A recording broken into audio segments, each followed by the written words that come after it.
Sakura had quite the stink eye for him when they all left the academy behind. And it probably wasn't helped by the fact that he was behind her the entire way. The pink-haired girl kept looking over her shoulder and scrunching her face up into a pouty glare, which was not at all intimidating.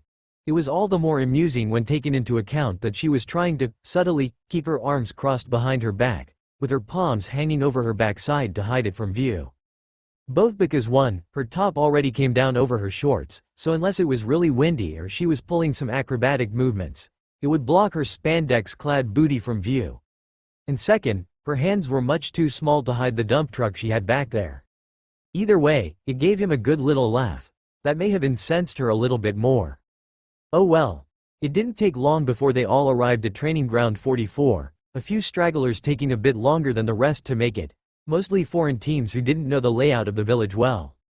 The last to arrive being a certain grass team. Daiki didn't even bother giving them any special attention. He already knew what he needed to know after all. Instead, he was much more interested in how unpredictable someone could be, by being utterly predictable. When Anko saw that everyone had arrived and began explaining the specifics of the second exam and the Forest of Death, Naruto decided to loudly run his mouth about how unafraid he was of the place. Leading to a familiar sequence of events, kunai slicing cheek, hot lady licking the blood from the cut from behind a second later, and a certain grass ninja creeping up to hand the kunai back, with their tongue. Maybe I should have bragged instead, Daiki mused as he filled in the waiver he'd been handed by one of the Chunin proctor helpers. Sure, he'd have to downplay his abilities for it to go the same, but them tits though, and Anko had been pressing them right up against the back of the lucky blonde's head. Was that Naruto's plan all along?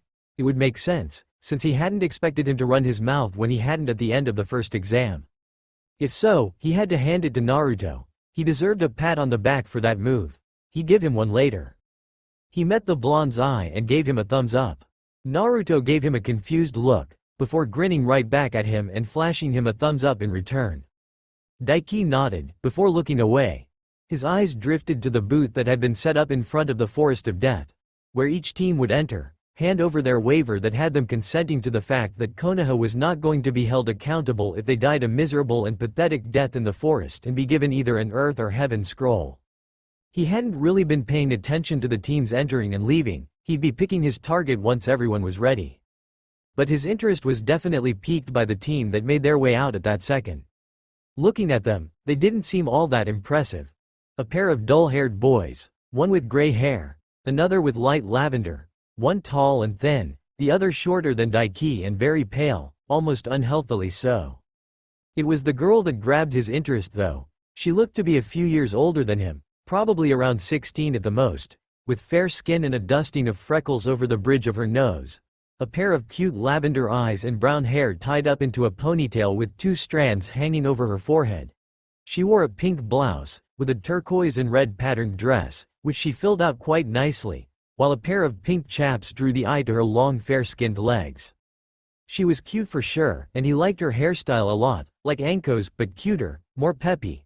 It wasn't her looks that really drew him in though, it was that he recognized her, and the symbol on the headband around her forehead. She was from Hoshigakure, the village hidden in the stars, and if he remembered right, she was the chick that ended up with a crush on Naruto. He remembered her specifically, because she was pretty standout in attitude, had been willing to stand against her village leader and all the gathered shinobi of her village to stand up for her friends and Naruto and such. The mysterious peacock method, huh? Daiki mused, pushing chakra into his eyes and examining the girl and her teammates. Their chakra was much more dense and powerful than most people here, well above the rank and file fodder.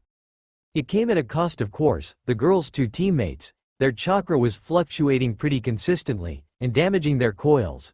One of them even had their chakra itself growing so out of alignment it was forming patches of chakra on his skin that was damaging his body.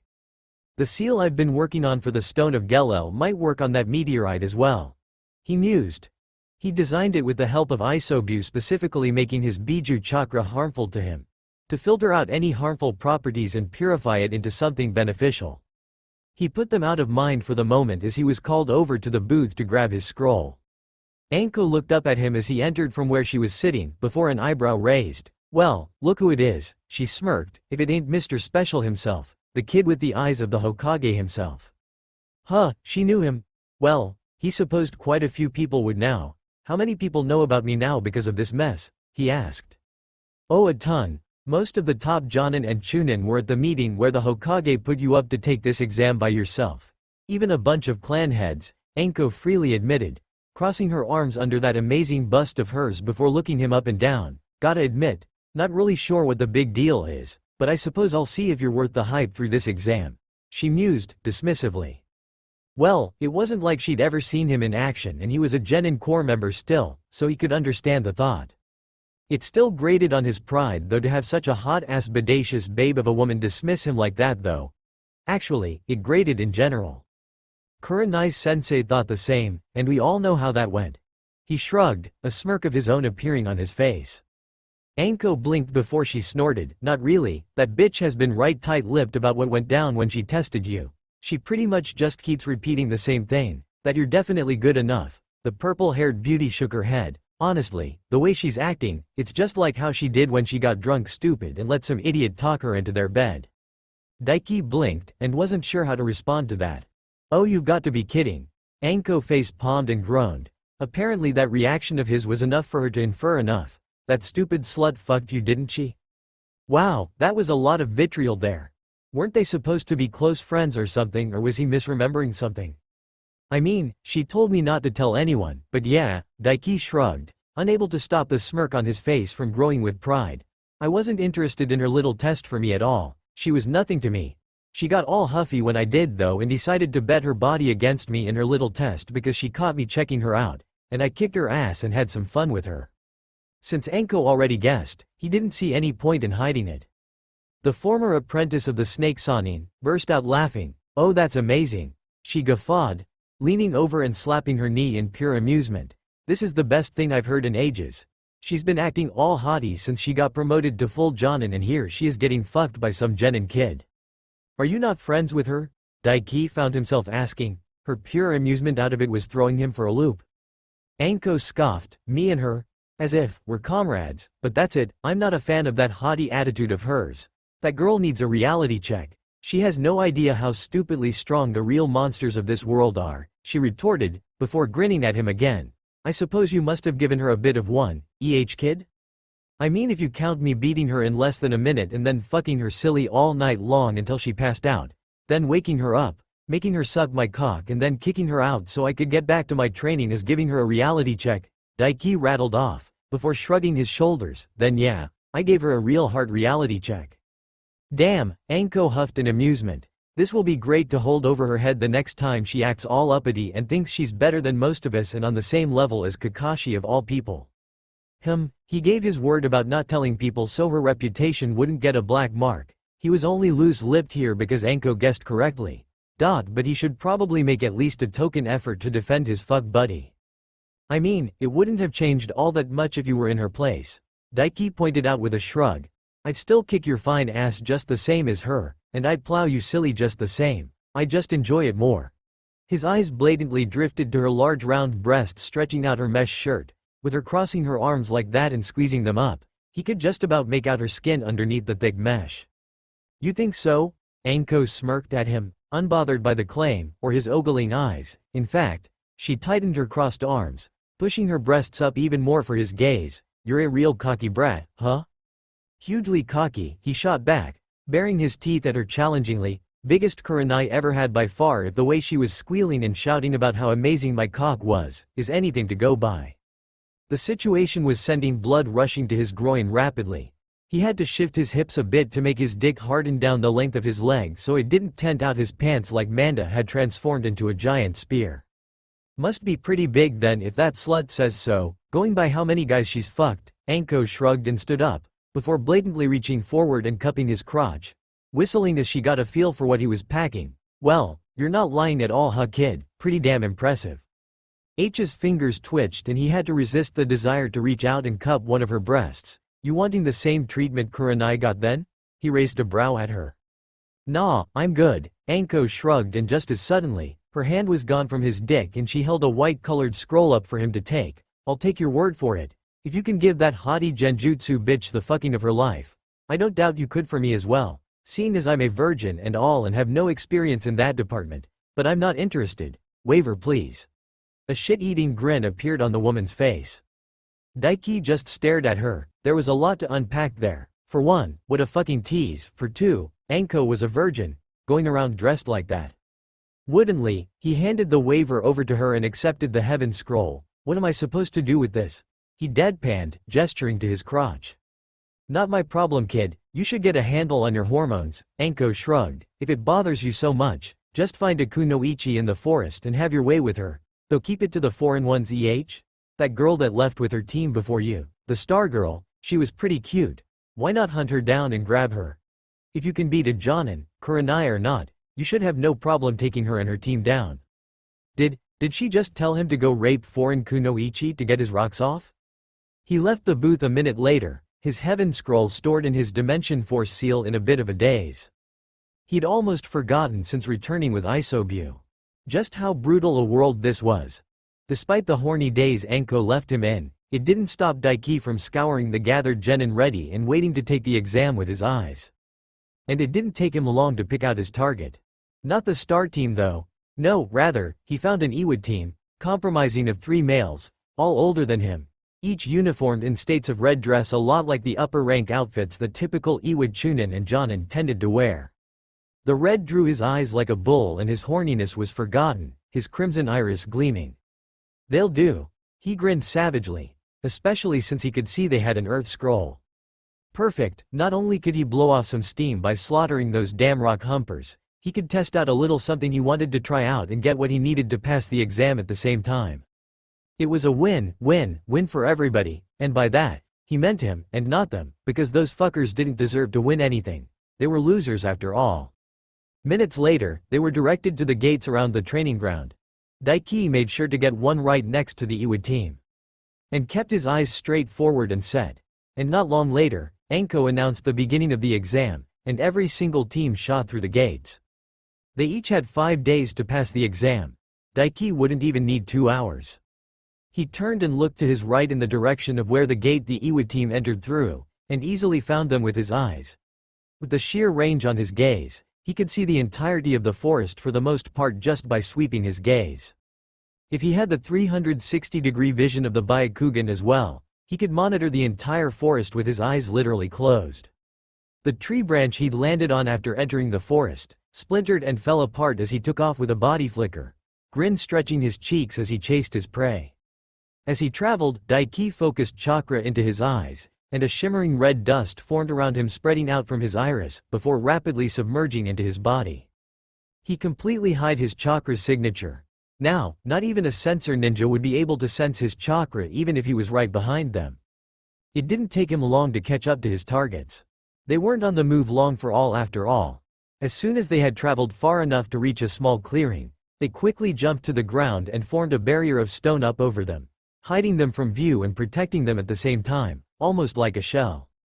Too bad for them, the Shinkugan could see right through any solid object with ease, and as long as he could see something with his eyes, he could also hear anything within that sight. So what's the plan, Haruto? One of them asked. He was among 2 that were kneeled down looking to one of them specifically, the one who was taking the lead specifically. We'll keep it simple, the one he asked, Haruto replied, placing a finger on the ground. I memorized the chakra signatures of most of our competitors, so we can hunt them at our leisure, boys. The other one who hadn't spoken, an ugly, stout-looking fuck with a fat round nose and water eyes grinned. We should go after one of those rookie treehugger teams, he suggested. They had some real lookers, yeah? The first one nodded in agreement. Yeah, that Yamanaka was a real looker and her team looked super weak, right? He suggested. I'd prefer to get my hands on that proctor lady though. Anko, was it? Did you see the tits on that bitch? I'd love to see her act all cocky and full of shit like before after I got my hands on her. Not a bad idea, though I'd rather go for the team with that Hyuga bitch. Haruto sniggered and nodded. Couldn't see much through that jacket of hers. But sensei told me that Hyuga women are amazing in bed and always have big tits as well. He and his team got their hands on one of their branch members back in the Third War apparently. Said it was the best pussy he ever had. Alright, that's about enough out of you, trash. Daiki snorted in disgust, as if trash rock humpers deserved to ever get their hands on a Konoha beauty. With just a thought, the Kiba blades appeared in his hands, summoned from the Dimension Force seal, and he flowed his lightning chakra through it. A pair of powerful crackling oars of lightning shimmered over the blades and Daiki pushed off the tree branch 100 feet above where he was observing.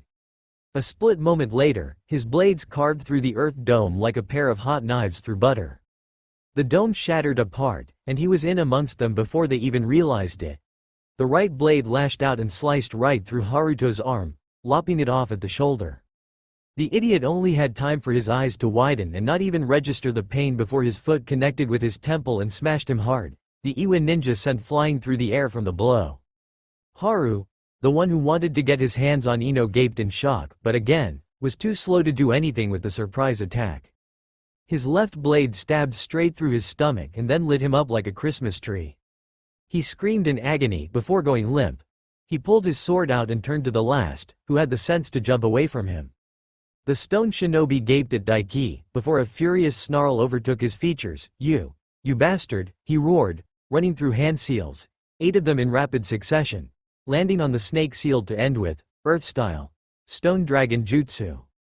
The ground underneath their feet rumbled and broke apart, a large serpentine dragon made of stone shooting up from the crevice in the ground and shooting towards him rapidly. Daiki mentally admitted that the fact he could use a dragon-style jutsu was impressive. The elemental dragon techniques were all powerful upper-level B-rank techniques after all. It was just too bad for him. Daiki was his opponent. He heaved one of the kiba blades over his shoulder and tossed it like a javelin at the approaching earth dragon. The blade pierced straight through the jutsu in the blink of an eye and pierced deep into the stomach of the Iwa shinobi. He staggered back, gasping in pain, but remained on his feet. Only for with a thought from Daiki, the blade to pull itself out of the wound and spin like a buzz saw around him, slicing off his arms. He screamed in bloody agony, and then his legs, he screamed even louder. Before the blade shot back through the air to Daiki's hand. Damn it, damn it, damn it, the rock genin roared, you damn leaf bee. He never got to finish as Daiki appeared at his side, a merciless grin on his face. Shut the fuck up, you rock-humping piece of trash. Daiki spat, cutting him off. The kiba blades returned to his dimension force seal with a thought, and he reached down and grasped the now limbless and dying Iwa genin by the throat and lifted him up. That was some pretty nice jutsu you had there. I think I'll see about plucking them right out of that useless little miner head of yours. Daiki's scarlet-red eyes gleamed with malevolence. They were the perfect targets after all, to see just how far into the minds of others he could reach with his dujutsu. When he was done, Daiki found himself having to sit down. His head was absolutely killing him. Not my best idea. He grimaced, sitting atop the comatose body of the Iwa genin, Haruto. He wasn't dead yet. He may as well have been though. He'd kicked his body over to sit on his back for a reason. He was foaming at the mouth after all. As were the other two, well, the limbless one had already bled out and died, but before he did, he'd foamed at the mouth as well. Let it be known, that breaching any further into someone's mind than their surface thoughts with his eyes, was not a gentle process. In fact, Daiki was pretty sure he'd tore their consciousness apart. Super inefficient too. He grimaced. He'd gotten some of what he wanted, Earth-style ninjutsu and how to train the basics of Earth-nature chakra, but for the most part, he was just bombarded with their general lives. He didn't even find out anything he didn't already know about the hidden stone village itself. But the vast majority of the memories he ripped from their heads were absolutely useless to him and just formed together to give him the mother of all headaches.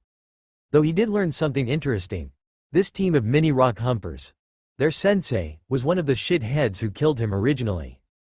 Hideo Itsuki, part of the Hidden Stone's explosion core. A chuckle escaped Daiki, soon transitioning into a full-bodied laughter that echoed ominously through the forest. I'll remember that name, he vowed. All manner of thoughts ran through his mind, all centered on revenge and how to make the man suffer. It was almost too bad this rock humper team was a full team of males. If there was a kunoichi amongst them, he might have taken Enko up on her advice. Well, no point hanging around here. Daiki grimaced, standing up and ignoring his headache. He looked at the comatose, foaming-mouthed Haruto, before spitting on him and kicking him through the air. Trash, he said simply. Before crossing his fingers together and forming a shadow clone.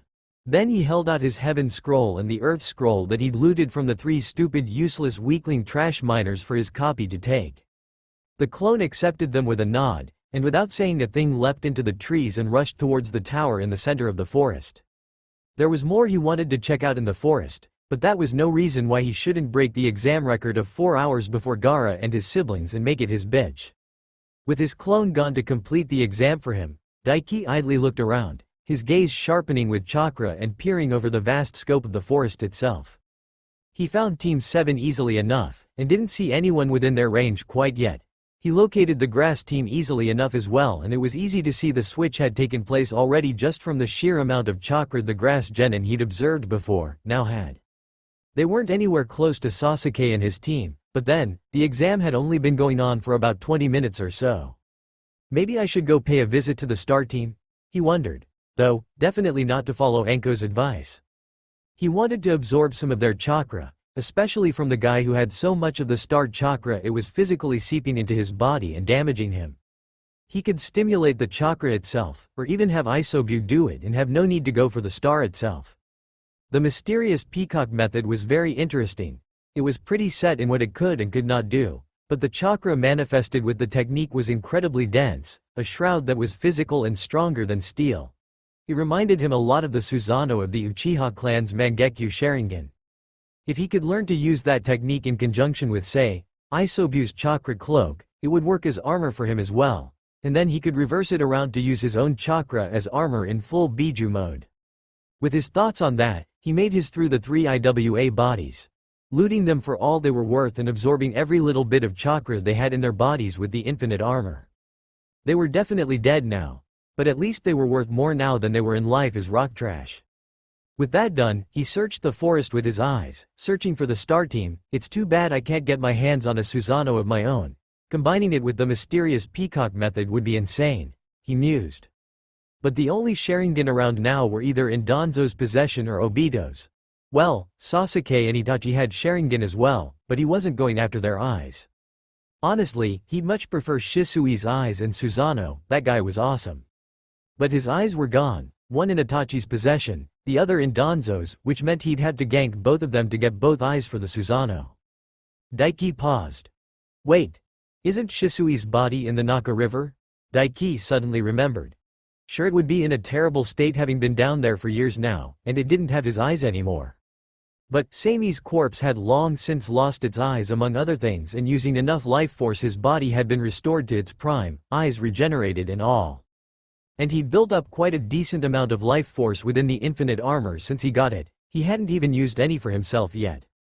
Of course, the eyes would be useless to him since he already had a much better dujutsu than the Sharingan. Shinkugan all the way. A seal could work though. He mused. Maybe one based on the 4 symbols seal, on his eyes themselves, or maybe on his face connected to his optical nerves. He'd seal the Sharingan into the Shinkugan and make the Shinkugan the Jinchuriki more or less of the Sharingan, allowing him to use the abilities of the Sharingan through the Shinkugan as well. Yeah, that could work. And it would be simpler even than designing a seal to hold in a Biju. It would probably take a while, at least a week or two even with clones helping with the process, since he'd need to alter the 4 symbols seal itself. Though, the seals he'd learned for absorbing chakra from the infinite armor and chakra armor would be a big help for linking the chakra of the eyes themselves. Yes, he liked this idea. Kahahahahahahahahahahahaha. Laughter erupted from Daiki. Yes. This he could work with. He could just imagine it now. Biju mode plus majestic attire Susanoo plus mysterious peacock method. With Isobu's absurdly durable shell plus them. Few could ever hope to damage them. You know, you're sounding a bit like a villain now, and that crazy laughter in no way helps. Isobu deadpanned. Oh come on, I'm just happy. Daiki protested, stopping his laughter. Oh, I know, I'm just saying, you shouldn't do that in public. Isobu replied. Greatness was always stared upon with jealousy, he supposed. And laughing like a crazy lunatic wouldn't attract hot chicks for sure. You didn't need to ruin my buzz though, Daiki pouted. For that, I'm not telling you of my idea to make you way stronger. I already know though, I'm privy to your innermost thoughts. Isobu deadpanned. Stupid badass giant epic turtle. Isobu snorted. Daiki put him out of mind for now, and bit his thumb, drawing blood and running through hand seals, summoning jutsu. He had the best summons for this job anyway. While the original Daiki was busy with his evil scientist shtick, his clone was making a beeline straight for the tower in the center of the forest. For all the time it took others to get there, Daiki, Having the scrolls needed and being able to see his destination didn't take long to get there.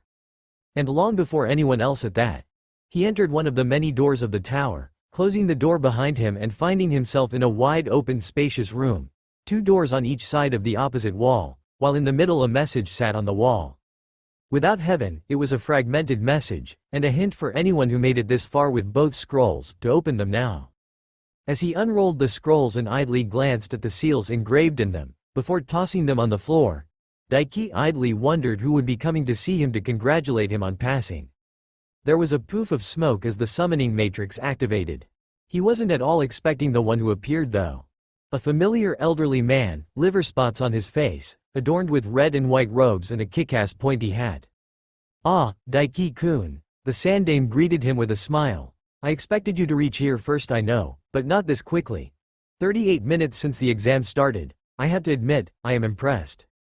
For a moment, Daiki just stared at the old man before sighing and shrugging. "Not really, I could have finished this in less than 10 minutes if I really wanted to," he admitted. He'd taken it kind of leisurely really. If he wanted to, he could have stolen another scroll from Anko and just made a beeline here. "Is that so?" the Hokage hummed lightly. "Well, be that as it may, you absolutely crushed the previous record of 4 hours by a landslide. Your name will go down in the history of the Chunin exams, I dare say." "Huh, sweet. Cool," he grinned lightly. "So, can I ask why you appeared, Hokage-sama?" "It is tradition for me to congratulate the first ones to pass the exam," the Sandame answered easily before lightly clicking his tongue. "Actually, Daiki-kun, I dare say after what we've talked about in the past, that it's fine for you to drop the formality with me, right? I'd much prefer you to be comfortable around me." Daiki raised an eyebrow at the man, before shrugging. "Sure, whatever you say, old man," he replied. In response, Sarutobi chuckled, and if Daiki's ears weren't deceiving him, he heard fondness in his tone. "Ah, there's the real you," he noted, brash and straightforward, like Naruto-kun in that regard. "Nah, I'm way cooler than Naruto," Daiki crossed his arms and retorted. "I have an epic turtle. He has a fox with bunny ears." Sarutobi raised a white eyebrow at him at his words, but didn't comment. "I have actually been meaning to ask, how has your situation with your new tenant going?" the old man asked. "Awesomely," Daiki responded. "Sanbro is the best. He even taught me a bunch of water jutsu that his old host, Yagura, knew." "Sanbro?" the Sandame's second eyebrow raised and he chuckled as Daiki shrugged. "Oh dearly departed father, I didn't think it could get worse. Can we go back to Isobro instead?" Isobu groaned in his head. This host was clearly a mistake. Listening to their idiocy in multi-stereo with these clones is horrible. Daiki ignored Isobu's melodramatics. He knew the turtle was just playing it up. "But yeah, it's going fine, you don't need to worry about it," Daiki added. "Forgive me, an old man worries sometimes despite evidence pointing to no need of it. You are in a bit of an odd situation. There's never been a Jinchuriki like you to my knowledge." The old man apologized. "But enough of that, I'll take your word for it. There is something I wish to ask of you, here and now." Daiki forced the grimace that wanted to surface on his face down. "And that would be?" "You already know," the old man smiled knowingly. "I've kept my distance and not brought it up, but the period leading up to the exam finals will be good time to make use of. Daiki-kun, will you, or will you not, accept my offer to become a candidate for Hokage?" Damn it, he knew it was coming. "What do you mean by the period leading up to the exam finals?" he asked, deflecting. Sarutobi clearly knew what he was doing, but answered nonetheless. "You are powerful for your age, but without the power of the Sanbi, you don't even come close to the power and ability required of a Hokage," the old man explained. "Being Hokage is not just about leading the village, but being the protector of the village as well, the main pillar that holds this village up on their shoulders. The two main qualities needed of a Hokage are love for this village and the strength to protect it." "Not the leadership ability and intelligence?" Daiki couldn't help but question. "While it would be preferable for them to have that as well, they are lesser needed than what I just listed. Advisors and those you trust can shoulder those responsibilities if needed." The Sandame shook his head. "That is why, if you accept, I will personally oversee your training. But, do keep in mind, you will not become Hokage for years yet if you accept, so do not feel pressured by that." It was such a good deal to be honest on that front. Training from the professor himself, who like Kakashi was known to know over 1,000 jutsu, but unlike Kakashi, had mastered each and every single one. "What if you die before I'm ready?" Daiki needed to ask. He wasn't an idiot, He looked up the laws of the village itself thoroughly after the old man had gave him the offer. If you pick me as your successor and train me as such, if I'm not ready for it and you die, I'll be thrust into the position. The Hokage's word was law in this village. If they chose a successor, then they were the next Hokage. Others like the daimyo only had a say in the next Hokage, if the Hokage themselves passed away without picking a successor. Which was the problem, because if things didn't go well, a month from now, this man would be dead. And if he accepted his proposition, Daiki would be thrust into the position of Hokage. There's no need to worry about that, the Hokage chuckled lightly, waving off his concerns. While I am indeed old, I dare say I'm not close to dying anytime soon yet, especially considering that old Nomonoki is still going strong. That was not what he wanted to hear. The old man all but confirmed if he accepted, he'd be chosen as his successor and end up Hokage if the man died during the Konoha crush. Fuck. If I accept, will I be able to look at the stuff in the Forbidden Scroll? He asked. Yes, Sarutobi replied simply, actually, you'll be required to, just in case some of the jutsu in there ever see the light of day and need to understand and combat them. Double fuck. Like, that was such an amazing fucking offer. It made it all the more tempting to take the old man up on said offer. Should I? He thought, his mind was racing with all the possibilities. To save the Hokage, he'd probably need to get involved in that fight somehow. Maybe get Jiraiya involved as well. He could free up Jiraiya with his own summons to deal with Orochimaru's, probably. But getting involved in that fight, he would definitely have to use Isobu's power and would reveal his status as a Jinchuriki. Either way, the Akatsuki would learn of his status somehow if he really got involved fully in the crush. But, access to the Forbidden Scroll and personal teaching from the Sandaime Hokage, the professor and third god of Shinobi himself. With his clones, it would amount to much more than just a mere month of training. If he pushed to using up to 50 clones a day for training, that could amount to nearly 4 years of ninjutsu and other discipline training under the man. That may make him more than a match for dealing with the Akatsuki, especially since he knew all of their abilities. Daiki grit his teeth. Fuck it, he shouted, making the Sandaime blink in surprise. I'll do it, old man, sign me up. I'll go full in. And if he did end up Hokage at the crush, he'd just train Naruto and foist the hat on him. Yeah, that'll work, Sarutobi chuckled. Well, a bit dramatic of you, but I'm glad to hear it, the old man mused. Very well, from now on Daiki-kun, you will be my student. We'll be beginning your training as soon as this secondary exam finishes. Sounds good, Daiki grinned, punching his fists together. I've got a bunch of other jutsu to get down, it'll be quicker with your help. He had a bunch of wind jutsu to get down that Yagura knew of, and now the earth jutsu he yoinked from those rock humpers' minds. That will be no problem, the old man nodded, though, I think you should dispel now, right, Clone-kun? And let Daiki know all of what we talked about. As expected, the old man Hokage knew he was a clone. Sure thing, Hokage-sensei. Daiki grinned at the man, before doing just that and dispelling himself. The original Daiki, after summoning one of the Chameleon clan and assigning them the fetch quest of finding and retrieving Shisui Uchiha's corpse for him, decided to go take a look at the team from the Hidden Star Village. He mostly kept his distance from them, just examining them from afar with his eyes and noting how they molded and used their chakra and memorizing the hand seals used. He noticed in interest, as they stopped atop a massive tree, overlooking a wide spacious clearing with a cave leading underground. It wasn't hard to see why they stopped. It was because there was a fight currently going in the middle of the clearing. It wasn't any shinobi or kunoichi fighting though, it was a massive bear, easily over 100 feet tall, facing off against a pair of much smaller, but still massive wolves. They were odd for wolves though.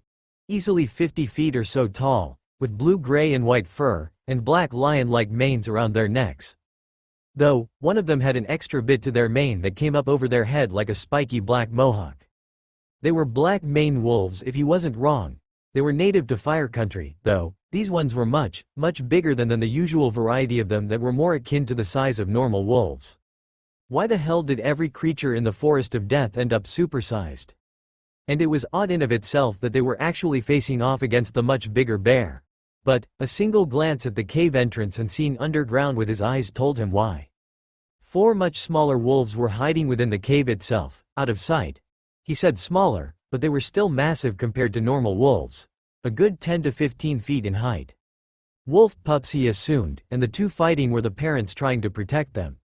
Just then, a rush of memories streamed through his mind and Daiki froze. That damn fucking clone, he snarled. He would have accepted the offer as well, since the clone was literally him, but blaming the clone itself made him feel better. Guess I really do need to speedrun shit now. Daiki grimaced. He needed to get his hands on all the available power-ups he could and become one with the grind if he wanted things to go his way now. The roars of a humongous bear shook the air, while two giant wolves howled in defiance, and Daiki sighed. Typical, just typical. And Orochimaru was already on the move as well, his attack on Team 7 commencing. Daiki watched idly as thousands of feet away, Naruto was blown away from his teammates by a massively powerful squall of wind, sent spiraling through the air, deeper into the forest, and was promptly swallowed by a gargantuan snake that would loom over even the 100-foot bear facing off against the two giant black-maned wolves. Why did the snake summons have so many huge-ass boss-sized members? Daiki shook his head and put Team 7 out of mind for now. Orochimaru wasn't going to kill them, and he had a little bit of time anyway. His eyes drifted to the fight going on between three giant forest beasts. The male of the pair rushed the bear from the front, going for its neck, only for the bear to rear up on his hind legs, towering far above the wolf and slamming a razor-clawed paw into its cheek that bodily lifted the huge wolf up off the ground and smashed it through a massive tree that was easily 1,000 feet tall. That bear had some serious power to it. But the wolves were cunning. Because the frontal attack distracted the bear long enough for the female wolf to get behind it and sink her fangs into its lower back, where its spine would be. She was trying to paralyze the bear. The bear roared and swung around bodily, yet the wolf had latched her teeth into it so tightly that she was bodily picked up and swung around by the bear as it moved. Realizing it couldn't reach her with its arms, the bear thrashed around wildly, trying to dislodge the female wolf, only for the male wolf to come bounding back out of the forest where it had crashed through the massive tree and leaped through the air, razor-sharp teeth glinting. The bear roared in pain as the male wolf gnawed into its side, but it seemed the bear wasn't stupid either. It gave up trying to dislodge the wolves right then and there before throwing itself back. The female wolf whined in pain as the bear crushed her under its bulk. Her teeth came free and the bear stood back up and swiped down with both massive paws, grabbing the male wolf by the head and ripping it free from the bear's side, blood spurting in great rivets through the air. The bear lifted the wolf up by the head, both massive paws clasped around its skull and squeezed. The wolf howled in agony. It was sad, but tactics, intelligence and superior numbers couldn't always bridge the gap to allow one to overcome raw unadulterated power. He could already see how this would go. The bear would crush the skull of the male wolf, killing it, leaving the female alone to fend the bear off. She would by easy pickings one-on-one, either killed or forced to flee and leaving the pups defenseless either way. This place was the law of the jungle. Honestly, this entire world thrived on that aspect. It was just how the world worked. Daiki had long since accepted that, and become part of the cycle. It was a dog-eat-dog world. Yet he found himself leaping through the air powered by a shunshin all the same. He always was a dog lover. He shot into the air above the bear, before thrusting both hands up above him and firing off a pair of force palm jutsu from his hands, jettisoning him down through the air like a bullet. He threw himself into a forward spin, picking up a massive amount of momentum and came down atop the bear's skull with the most powerful knee strike he could muster. A massive cracking sound resounded through the air and the bear froze, its paws going limp and dropping the male wolf to the ground, it landing on its feet in a daze. A moment later, the titanic bear teetered on its feet, before collapsing sideways. Eyes rolled up into the back of its skull, its sheer bulk making the ground rumble like a mini earthquake went off.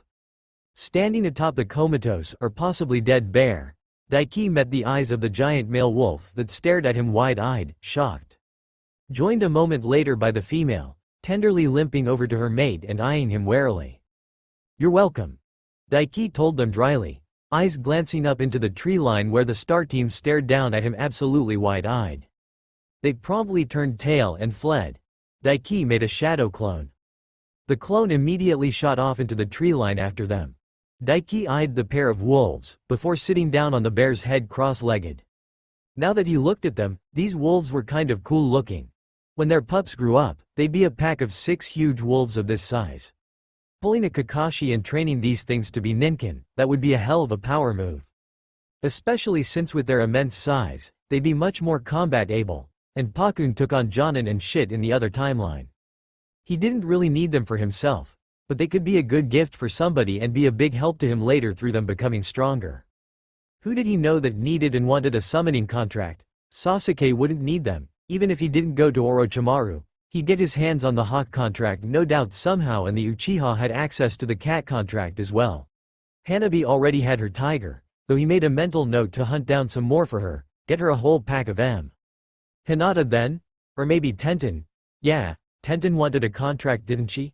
Heck, he could probably pass the training of them onto her as well, since she had Guy as her sensei, and he'd be able to bug Kakashi into telling her how to train them into ninkin. Hey, Daiki spoke up, making the wolves tense up at his voice. It was kind of amusing. He held his hand up, and brought out one of the blank summoning contracts he'd made through clone labor. You know, I saved you guys here and now, but there's a bunch of these bears in this forest. What'll happen to you guys if you come across another one, I wonder?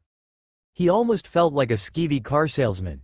While the original Daiki was making a deal, his clone was in hot pursuit of the star team. Well, he said pursuit, but they were much, much slower than him. So he sped right past them, getting in front of them and cutting them off. Hello again. Daiki greeted them with a smile as they froze atop a branch before the one he was currently on, arms crossed and casually leaning against the middle of the tree. How did the cute girl of the team, Hokuto, if he remembered her name right, froze and stared wide-eyed at him. I'm just that much faster than you guys. His smile turned into a grin. So you guys are from Hoshigakure, huh? We are. The short purple-haired boy he remembered Naruto meeting as well confirmed. And you are Daiki Yurei, right? He asked, hesitantly. Oh, you know of me? Daiki's eyebrow raised in interest. We overheard the other genin talking about you earlier during the first exam. He grimaced. We were hoping to avoid you actually. Smart of you. He praised lightly. And it was, of course. The mysterious peacock method was a pretty amazing technique. But it was useless if they couldn't even get it up in time to block any of his attacks or hit him at all. It was why the grind was the true be-all and end-all base to all shinobi abilities. Without the physical ability to react in the first place, all jutsu and abilities were useless. At the end of the day, his eyes, his seals, his armor and all of his jutsu were mere supplementary support for the roaring power of his epic grind-enhanced muscles. Speak for yourself. The third of their team, the only Daiki didn't recognize, snarled. He might be strong compared to others here, but compared to the power of our star chakra that all the villages covet, he's nothing. He clasped his hands together in a modified seal, index and pinky fingers extended and touching, forming a triangular shape, purple chakra flaring at his back like a powerful flame, and the unnamed star genin gagged, eyes going wide with pain as suddenly, Daiki's fist was buried in his solar plexus. He contorted around Daiki's fist, before his wide eyes rolled up into the back of his head and he fell unconscious. Daiki pulled his fist free and let the boy drop to the ground unconscious, before pinning his body under his foot. It all happened so fast, neither of the other two had a chance to even see him move before the boy was already falling. Seiya! Hokuto gasped, but instead of rushing Daiki, she smartly leapt backwards, her hands falling into the same hand seal, while the purple-haired boy leapt to Daiki's other side and did the same, enclosing him in from both sides and forcing him to pick a target and go for them while the other could attack from behind. Daiki didn't bother attacking either of them though. Instead, he activated the infinite armor on his shoulder and watched with interest as purple star chakra was drawn from the boy's body under his foot up into the mouth of the Isobu head armor. You're absorbing his chakra? Hokuto gaped at him. Something like that. Daiki grinned at her, glancing her way. Thing is cute stuff, that nobody really covets, your little meteor thing. It's interesting and I could make use of your mysterious peacock method and plan to do so, but it's not all that great considering the drawbacks. He tilted his head, just in time to avoid a roaring flaming purple serpent of chakra aiming for the back of his skull. He of course didn't actually need to do so and was just showing off. He reached out and grabbed the serpent and pulled on it, hearing a yelp behind him. The purple-haired boy, who cunningly took advantage of him turning his attention to his female teammate, was pulled bodily through the air, and Daiki spun around, delivering a knee strike to his stomach. The boy gagged from the blow, but remained conscious surprisingly. He was sturdier than his teammate, or at least had much more pain tolerance. The follow-up elbow to his skull though, smashed the boy into the ground before the chakra on his back could be formed into a shape to counter, and he smashed into the tree branch unconscious, just like his teammate. A moment later, glowing ethereal purple ropes of chakra launched at him while he was busy with his real target of the 3. 5 of them in total, aiming for his legs, arms and neck. As soon as the chakra was about to make contact with him though, the ropes lost form and broke down into raw chakra and was absorbed by his body armor. He directed the chakra into the infinite armor for safekeeping. "Get away from them," Hokuto snarled at him. Daiki looked over his shoulder to see that her star chakra had formed into a winged cloak around her body and she shot towards him, shooting through the air like a bullet using the chakra wings. She punched out at him as she approached, the chakra coating her fist flaring out into a purple chakra claw, smaller, but akin to the ones he could use in his Jinchuriki cloak, which was promptly devoured by the infinite armor. Hokuto's eyes widened and she flipped around just before she reached him, and lashed out with a flying kick aimed for his face. The infinite armor slurped up the chakra around her foot, but it couldn't do anything about the physical kick, packed with quite a bit of momentum from her chakra-enhanced flight path. She was pretty smart. It was just too bad for her that he was rather proud of his physical strength. He caught her kick on his forearms by placing them over one another in a cross block. The force of her kick still managed to force him back a step, which was good on her though. Hokuto's eyes widened as he grabbed her foot. She quickly made that hand seal she and her teammates used to initiate their jutsu, and purple chakra formed into ropes on her back a moment later and lashed out at him, only to be devoured by his armor. Then with his grip on her foot, he pulled and spun around, before slamming her into the hardwood of the tree. The bark cracked from the force of the slam and Hokuto cried out in pain, before slumping to the branch base he stood on as he let go of her. "So you're the strongest on this team, huh?" Daiki mused. He hadn't been expecting that. But then again, one of them was a no-name and the other he remembered having his body give out beneath the star chakra training, while Hokuto herself seemed to be going strong. Either way, he'd seen enough now to get a good feel for how they manipulated their star chakra. He had a good idea how to go about recreating the mysterious peacock method now, once he got around to actually using the chakra himself. The first was already at the barest amount of chakra left before chakra exhaustion, so Daiki left him and turned his attention to the dull purple-haired boy. He had the highest and purest concentration of the star chakra due to it polluting his very body. Wait! Hokuto gasped from behind him, stopping him in his tracks. He looked over at the girl to see her feebly reaching into her equipment pouch and pulling out a familiar light-colored scroll. If I give you our heaven scroll, will you leave us alone?" That was the smart move to play right now. Offering him the target of the exam and giving up her team's chance to pass in return for him leaving them alone. "Sadly for her though, I've already got what I need to pass," Daiki shrugged. "I targeted you guys specifically because I wanted to get my hands on some of your star chakra. Like I said a minute ago, I can make some decent use out of it. But don't worry, I'm not gonna kill you guys or anything like that. Honestly, you should be thanking me." Hokuto gaped at him. "Thank you, for attacking us?"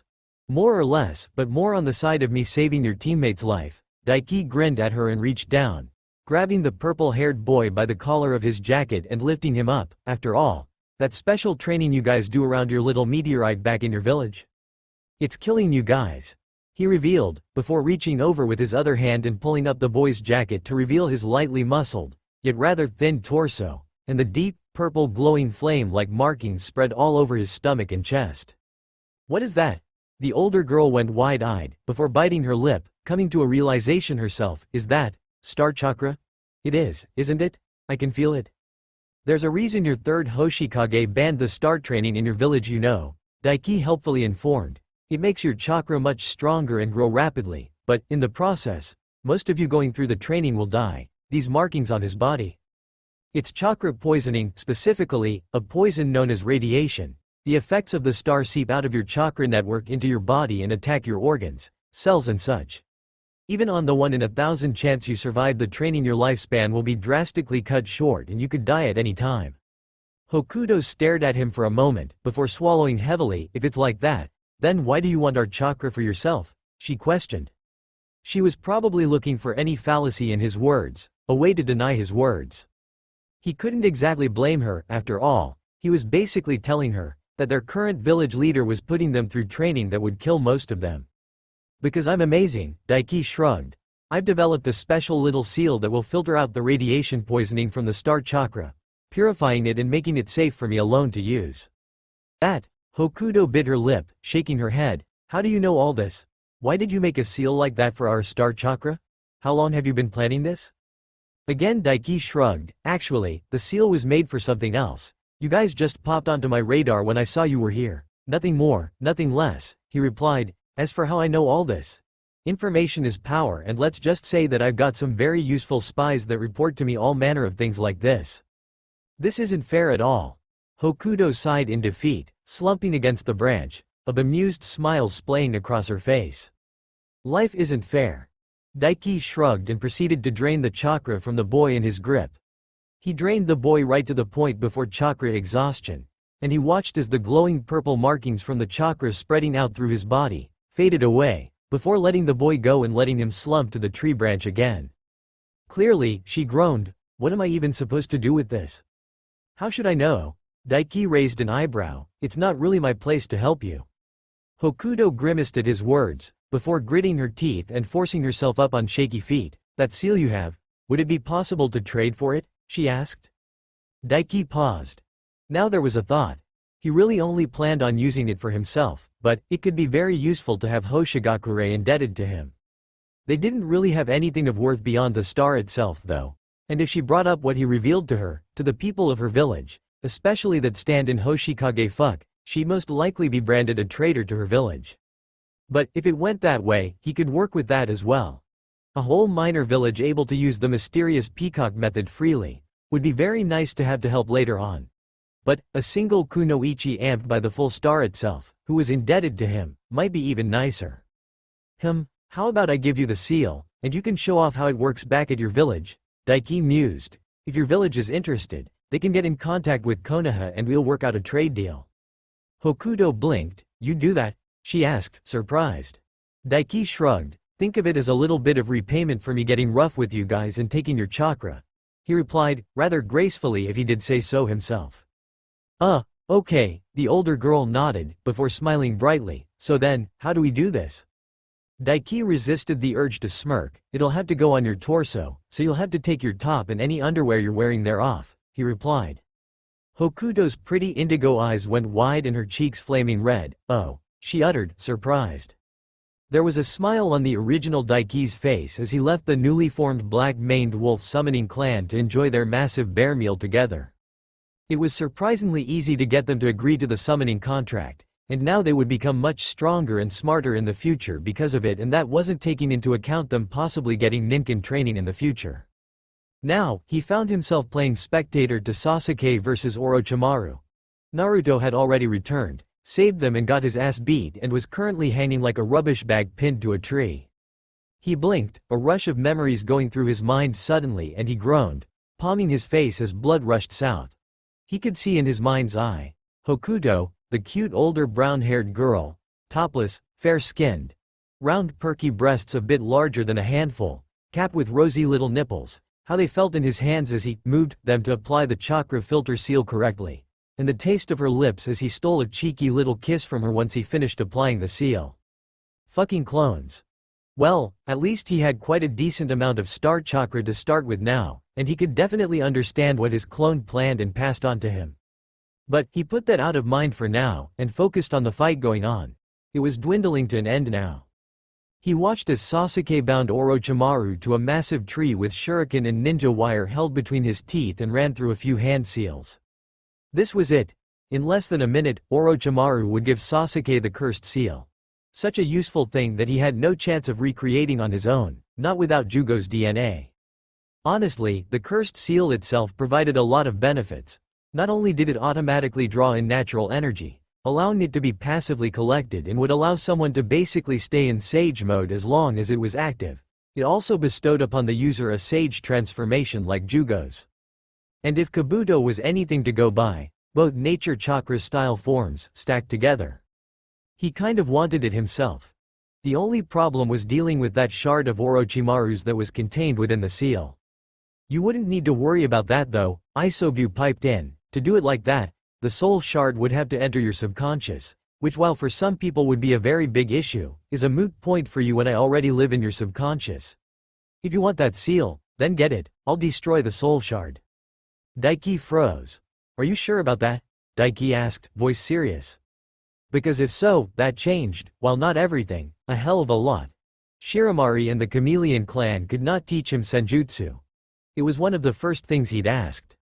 Shiramari himself was capable of using senjutsu, but that had nothing to do with his Chameleon clan, and more to do with his father Manda's side, the Snake clan. He did not so much as learn senjutsu, as he survived it and gained access to it. After all, the way one learned senjutsu with the snakes was not through training or being taught, it was through being bitten, injected with senjutsu, venom itself for a lack of a better term, surviving and adapting. Shiramari didn't have the slightest idea of how to go about teaching him how to feel nature energy. So, unless he somehow got the toads to teach him, learning senjutsu was all but impossible for him.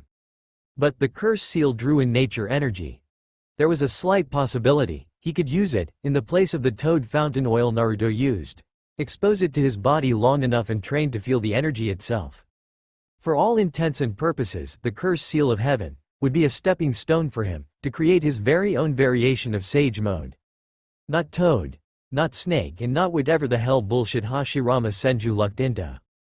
You're the one well versed in seals, Isobu replied. You should already know what happens when a living, conscious being is stuck inside a seal on someone. The subconscious acts as a bridge of consciousness for all attached to that body, and from what I gather, this Orochimaru uses to invade the bodies of others. He attacks and wrestles control of their subconscious and from there, subsumes them. Daiki nodded along in agreement. That did check out. Maybe if the seal itself wasn't connected to anything, it would be different, but when it was applied to the chakra of the holder itself? The physical and mental spiritual energy of the holder? It would have a direct link to the subconscious. It made a lot of sense on why Orochimaru wouldn't mark a Jinchuriki like Naruto. To be perfectly honest, if Daiki was in Orochimaru's place, he would have marked Naruto, killed Sasuke, took his eyes, took over Naruto's body and implanted the Sharingan in that new body. The drain from the Sharingan wouldn't be anything of note at that point at all, not in an Uzumaki Kyuubi Jinchuriki, born to the previous Uzumaki Kyuubi Jinchuriki and a massively powerful Kage father, having been exposed to the chakra of the Kyuubi itself since the very second he was conceived. Really, the only reason Naruto ever got exhausted at all early on was probably more due to most of his chakra always being used to reinforce the 8 trigram seal itself and him only ever actually having access to a fraction of his total chakra, like 20% at best. Really, if there was any living person whose body he would take, it would be Naruto's. And Orochimaru wasn't an absolute retard, most of the time. The only reason he wouldn't go for such an absurdly amazing body would be if it was impossible. Because Kurama would splatter his little soul shard. He was a pretty possessive guy like that after all, despite his hatred currently of his situation. Naruto was his host, that went to the point where Kurama would refuse to let Naruto have Fukasaku gather nature chakra for him as well. And he did, even at this point, deep down, have a begrudging respect for Naruto. Because give the guy some credit, despite all the shit he went through with the village, abrasive as he could be, he was a generally nice, compassionate dude and he didn't let himself get weighed down like some whiny little bitch. It didn't matter how many times his face was forced into the dirt, how many times he was kicked down and mocked, he always got the fuck back up. Daiki had to respect grit like that at the very least. Sasuke, in contrast, really wasn't anything all that special, not without taking into account him being a transmigration of Indra. As far as talent and ability went, compared to Madara, Itachi, Shisui, hell even Itachi's cute girlfriend Izumi who'd had her Sharingan since birth and was a taijutsu prodigy that would make Guy weep in awe. Sasuke really just didn't compare. Naruto himself even was much more of a prodigy than Sasuke in Daiki's opinion. If that dude had someone willing to teach him from the get-go, the kid would have long since surpassed Kakashi even at this point. Sasuke after all, grew up with a father who while distant, did actually teach him, and Itachi, while busy a lot, did teach Sasuke as well. That, and the fact that teachers in the academy positively mooned after the guy and all ignored Naruto. Even Iruka initially for the first few months he taught the class, showed how untalented Sasuke actually was.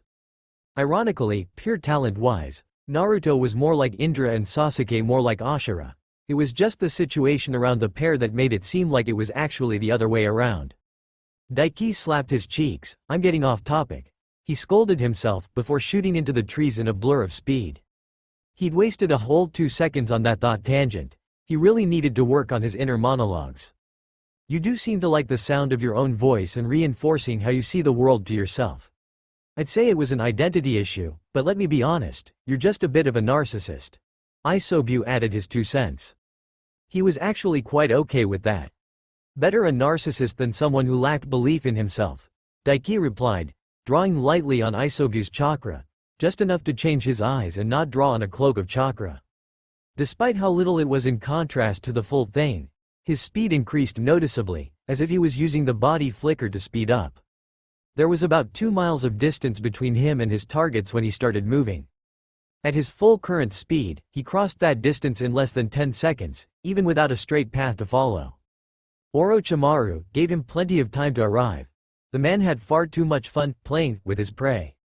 The Sannin himself, so invested in his target, and with Daiki hiding his chakra using his eyes, didn't notice him arriving at all. Sense power in your eyes that surpasses even Itachi's. A silky, sibilant yet soft-spoken voice echoed powerfully through the forest. My name is Orochimaru. If you wish to see me again and gain true power, then survive and pass this exam, Sasuke-kun. Daiki's eyes landed on his own target as he spoke. The face he wore, half melted, displaying slitted yellow snake-like eyes and a chalk-white pale face.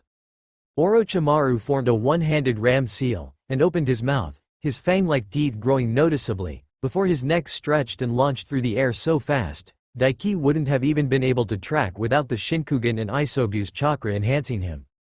Good thing, Daiki was already preparing, spreading his chakra out and running through a few hand seals. The instant his neck reached Sasuke and his teeth were about to make contact, there was a puff of smoke, and in Sasuke's place was Daiki. A sharp pain lanced up through his neck, while Orochimaru blinked in confusion for all of a microsecond, before his eyes widened in shock. The confusion lasted long enough for Daiki to elbow the man in the face, dislodging his teeth from his neck. You, Orochimaru hissed, before his eyes seemingly widened even further, to the point where they looked like they would pop right out of his socket. Rinnegan. Daiki. He heard Sasuke shout as well, and saw his friend staring down at him from his previous position on a branch 50 feet up, Sharingan eyes wide in shock. Daiki would have loved to smirk and give him some cocky line, but he couldn't. Because that was when he felt it. He felt the seal form on his neck and something spread out through his body, into his coils, and felt as his chakra coils were forced to take it in, felt as they were stretched out, wider in a sense to accommodate, growing, strengthening. Oh, I forgot something, he realized in that moment. He'd forgotten just how much pain the seal itself caused when it formed.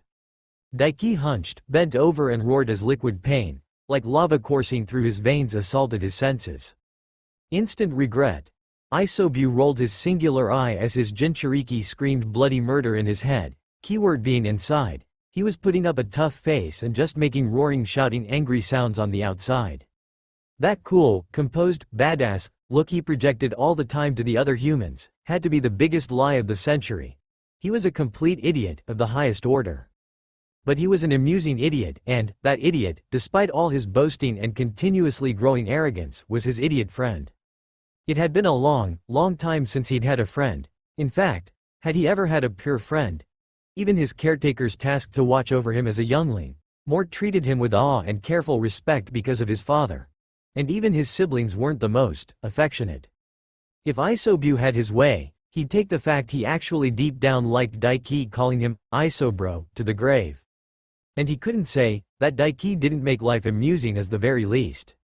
I suppose I should do my part then, The turtle Biju mused lightly to himself, his eye landing on a small blurry humanoid figure forming bit by bit within Daiki's subconscious. It hadn't been hard to track it down. After all, its chakra was more than enough to stand out when the other chakra within here was his own and Daiki's. Sorry, but this is a one-room apartment, and I like my space. Isobu imparted on the fragment of Orochimaru, before bringing one of his shelled fists up into the air and bringing it down. He crushed the fragment of Orochimaru, and forced his own chakra into it, breaking it down. He heard a scream of agony come from it, but ignored it. This man wasn't exactly deserving of pity or mercy.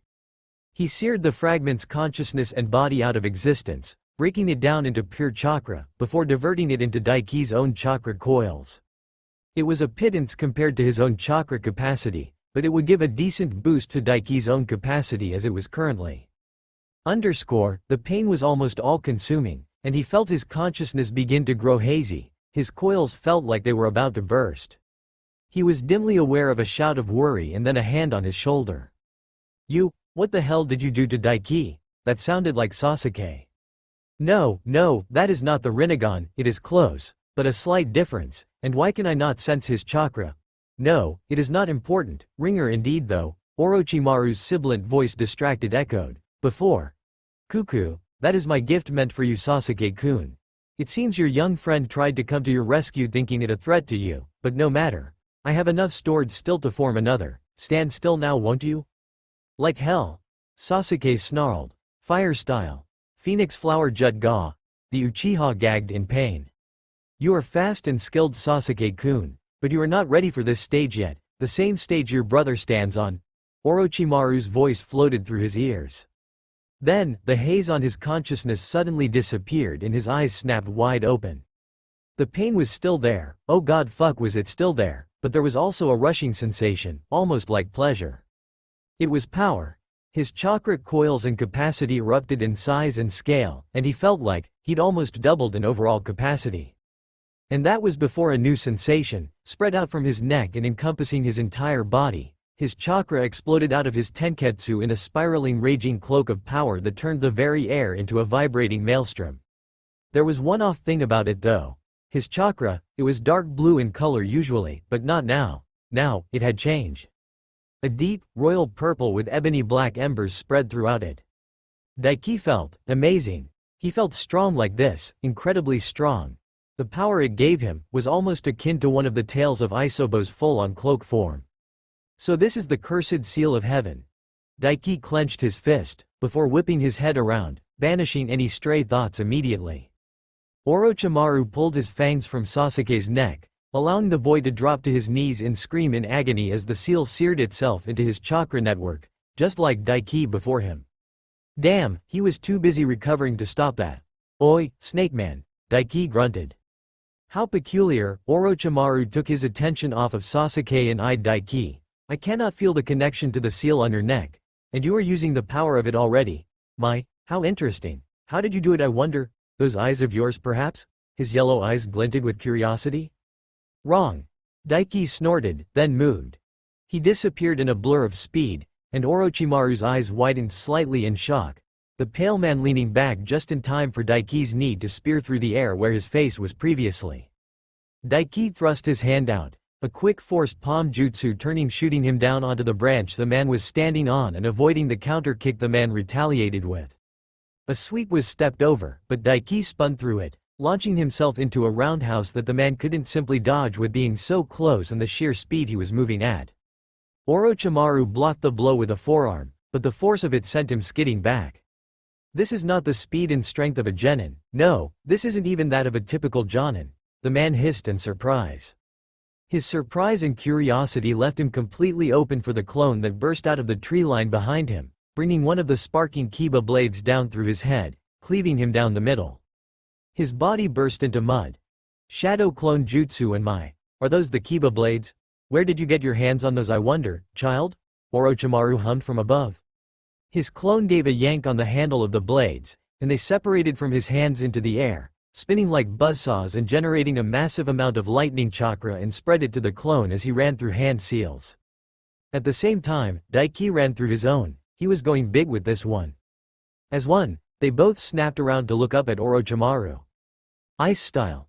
Twin black dragon blizzard. Lightning style. Electromagnetic murder.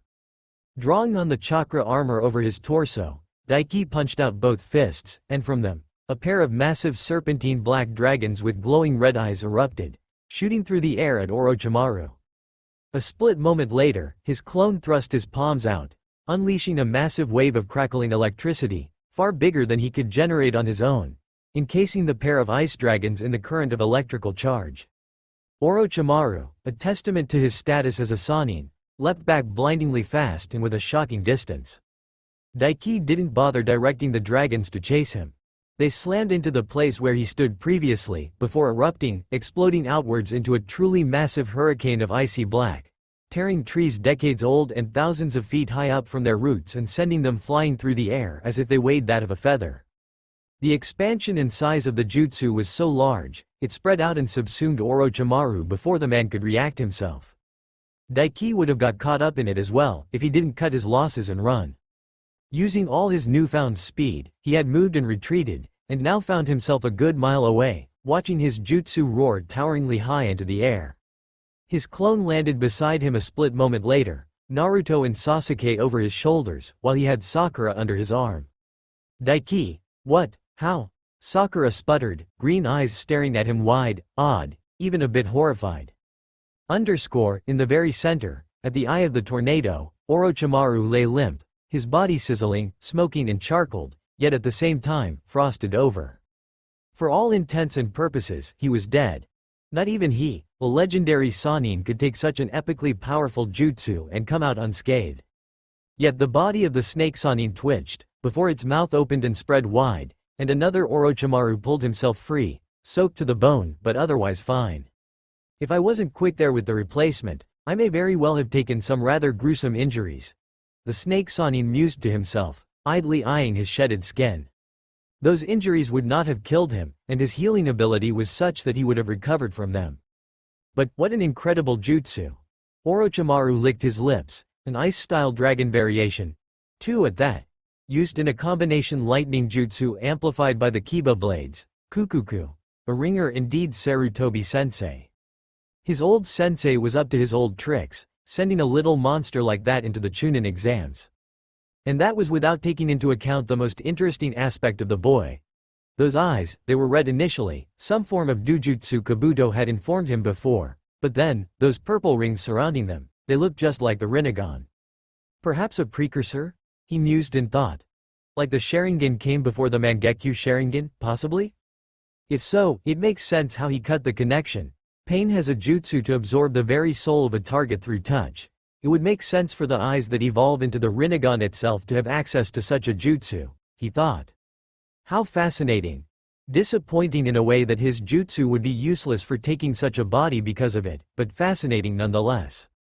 Gaara will not be enough for dealing with this one. Orochimaru crossed his arms. He would need to be dealt with some other way. Perhaps Kimimaro-kun would be able to keep the boy busy. It would no doubt cost the leader of his Sound 5 his life even if he did manage to win. But such was life. He paused as he felt a familiar chakra rushing his way, a smile blooming across his cheeks. Kukakuku, Orochimaru chuckled to himself. Well, a teacher always has time for his first student, no Enko-chan? He had enough time to see how his old apprentice was doing these days, he supposed. Daiki stared out over the destruction his jutsu wrought, a frown on his face. Orochimaru was well out of range of them now. He could still see the man though thanks to the Shinkugan. He pulled that fucked up replacement of his and got rid of the injuries on his body. He grimaced. It was fucking disgusting to watch a man regurgitate an exact copy of himself, then watch his original body melt into slime or something like that. But it was gratifying to know he was indeed capable of dealing such high amounts of damage to Orochimaru without slipping into his tailed cloak forms. Granted, that combination jutsu was probably the most powerful in his arsenal by a wide margin. It was a literal pair of lightning-enhanced ice dragons that exploded into a giant freezing hurricane after all. But it was still very nice to see the fruit of his efforts. He's talking to himself. Daiki noted after a second. The snake Sannin was literally musing out loud to himself about Daiki. Granted, he was probably feeling safe that nobody was around him right now and had no idea that Daiki could hear him thanks to his eyes. He thought the Shinkugan was a precursor to the Rinnegan? Probably because of Isobu's eyes overlapping mine because I used some of his chakra. Daiki bit his lip. The thing was, Daiki honestly couldn't say it wasn't either. Because the Rinnegan was an evolution of the Sharingan. And the Shinkugan really did seem like a fusion of the Byakugan and Sharingan. It might very well be possible for his eyes to evolve into the Rinnegan, then again, for it, I'll need the sage's chakra. Madara's eyes evolved from his own chakra mixing with Hashirama's. Enough chakra from Naruto and Sasuke might work tea. He cut his thoughts off as he heard the next words out of Orochimaru. Gaara will not be enough for dealing with this one. Ah shit. Which meant the man had already decided that Daiki was someone he needed to plan around and have someone on hand to deal with him. That could range from Kabuto or Kimimaro to the snake Sanin bringing some fucking crazy powerful dead cage back with Edo Tensai and sicking him on Daiki's ass. Sasuke-kun. Sakura's voice broke Daiki out of his observing the snake Sanin, as his Uchiha friend, even unconscious, started to howl from his clone's grip. His clone looked him in the eye and grimaced. "We need to go find somewhere for these guys to lay low for now," he said. Daiki nodded. "Let's go then." He agreed. Jerking his head, Daiki beckoned his clone to follow him, before taking off through the treetops. "Daiki, wait!" Sakura protested from where he was carrying her. "We need to help Sasuke-kun, and that crazy guy did something to Naruto as well." "There's nothing we can do for Sasuke right now." Daiki shot her down instantly. "As for Naruto, I'll take a look at him when we have a safe place for you guys." He'd been watching the fight from afar with his eyes, so saw how Orochimaru manipulated his chakra to use the five-element seal, and if he examined it on Naruto himself, he was quite sure he could undo it. And perhaps learn how to apply seals with his chakra alone in the process while he was at it. "What do you mean?" Sakura asked worriedly. "What did he do to Sasuke-kun? And you for that matter? What is with those weird markings on you, and your chakra? It was completely visible a minute ago when he bit you. I've never seen chakra so powerful before." Just wait until she saw Naruto go into a tailed cloak for the first time then. "It's a seal, specifically a curse seal created by Orochimaru." Daiki saw no harm in explaining it to her. He already had a few excuses planned for his knowledge on it now. It gives the user a power boost. In the process, Orochimaru uses the seal to make the user dependent on it, addicted even, and then uses it to take over the body of the one he marked with it. Take over the body?" Sakura sputtered in shock. "He wants Sasuke-kun's body? Why?" "For the Sharingan obviously." Daiki rolled his eyes. "There's only two Uchiha alive now, Sasuke and his brother Itachi. And Itachi is too strong for Orochimaru to target with his seal and steal his body, so he came after Sasuke, who's much weaker and more vulnerable." "Oh," Sakura uttered, before pausing for a moment, then, "But wait, what about you? Can't he take your body now? And you still have those marks on you right now." He did indeed. Daiki was keeping the curse mark activated to get more of a feel for it right now, and just in case Orochimaru came after them again. If he did and pushed the issue, Daiki wasn't going to hold back. He was going to go full-on full-tailed cloak alongside the curse seal of heaven and mince-meat him, even if he had to tear down this entire forest to finish him off. "It's a lot more complicated than that," Daiki explained. "He basically puts a piece of himself in the seal. But I have a kind of special technique that let me kill it while it was connected to my body, so I can draw on the seal freely and use its power. Sasuke doesn't, that's why he's fell unconscious." "Like a bloodline?" the pink-haired girl asked. "Something like that." Daiki evaded. Pausing on a branch as they arrived in a wide clearing, there was a large tree with the base hollowed out, looking like a large cave opening and with enough foliage around it that hiding there would provide enough cover to keep out of sight for the most part. The sound team were probably on the search for Team 7 right now, as was their mission. Should I deal with them or let things play out? He wondered, hopping down into the clearing. He could deal with them easily. They were pretty trash, to be honest. Even with their augmentations, they got held off by Sakura of all people for a time, even 3-on-1. But it was a pretty pivotal moment, mostly for Sakura herself to shape herself up and take things seriously. "You guys can rest here for now," Daiki told her as he landed and carried her into the tree hollow, followed by his clone who laid Naruto and Sasuke down gently. He set Sakura on her legs, but the girl's legs immediately went limp beneath her and she slumped to the ground. Sorry," she apologized, giving him a brittle smile. "I can't feel my legs," she admitted, a shameful expression appearing on her face. "Thanks for carrying me as well, even though I, smell." He'd been ignoring the fact she reeked of piss. She'd wet herself in terror when Orochimaru unleashed his killing intent. Which was actually still better than what Sasuke did. She, at least, managed to speak out initially and deride him for being a coward and spur his fighting spirit. "Don't worry about it," Daiki waved it off. It didn't bother him. He was used to smelling worse, like charred and crispy corpses and the dead that just voided their bowls. A little pee didn't faze him. Most would have the exact same reaction. Worse even in your place, he assured her. "Not you though," she pointed out, "or Naruto either. I was completely useless during that fight." "Say what you will about Naruto, but he's not a coward," Daiki smirked, and decided to lighten the mood a little. "And as for me, I'm just built different and I'm totally amazing." It's why I can compliment you on that perky round ass of yours and not be afraid of any of taking a punch to the face like Naruto if he did anything like that. Her cheeks pinked at his words, but surprisingly, she didn't glare at him. The pink-haired girl just sighed. You're a real pervert, huh? Sakura sighed, shaking her head, and to think, I thought you were actually real cool before. I'm the coolest guy there is, way cooler than Sasuke for that matter. Daiki snorted, turning away from the girl and making his way over to the downed forms of Naruto and Sasuke. He met his clone's eyes and broadcasted a message straight to his mind. Go, make another clone and study the seal, he ordered. His clone nodded, and promptly left the tree hollow and disappeared in a blur of speed. You wish you were as cool as Sasuke-kun, Sakura refuted. Wait, where's your clone going? To scout the perimeter, he replied, crouching down over Naruto and lifting his jacket and mesh armor up and baring his torso. Blondie was decently ripped, was shorter, but stockier than Sasuke and had a noticeable six-pack. Good on him. And Sasuke isn't cool at all. Hell, he doesn't think he's cool. Only immature people find that whole silent, brooding edgy thing cool. Fuck, Naruto's cooler than Sasuke. He laughed lightly. Naruto was loud, proud and unashamed of who he was, abrasive and annoying as he could be. That was way cooler than someone trying to be something they were not. Sasuke was only the way he was, because of his clan. He was nothing like that before. Sasuke was actually a shy little bro-con dork at heart. Sakura was struck silent by his words for a moment, and Daiki pressed his hand against Naruto's stomach, channeling chakra through his body and through the seal he knew was there. A moment later, the seal on his stomach appeared and Daiki actually found himself gaping at it in awe. Immediately he could see just from a glance, that the 8-trigram seal was like a work of art. The idea behind it was, while not simple, something he should technically be capable of himself. It was a layering of 2 4-symbol seals together, to create an 8-symbol seal.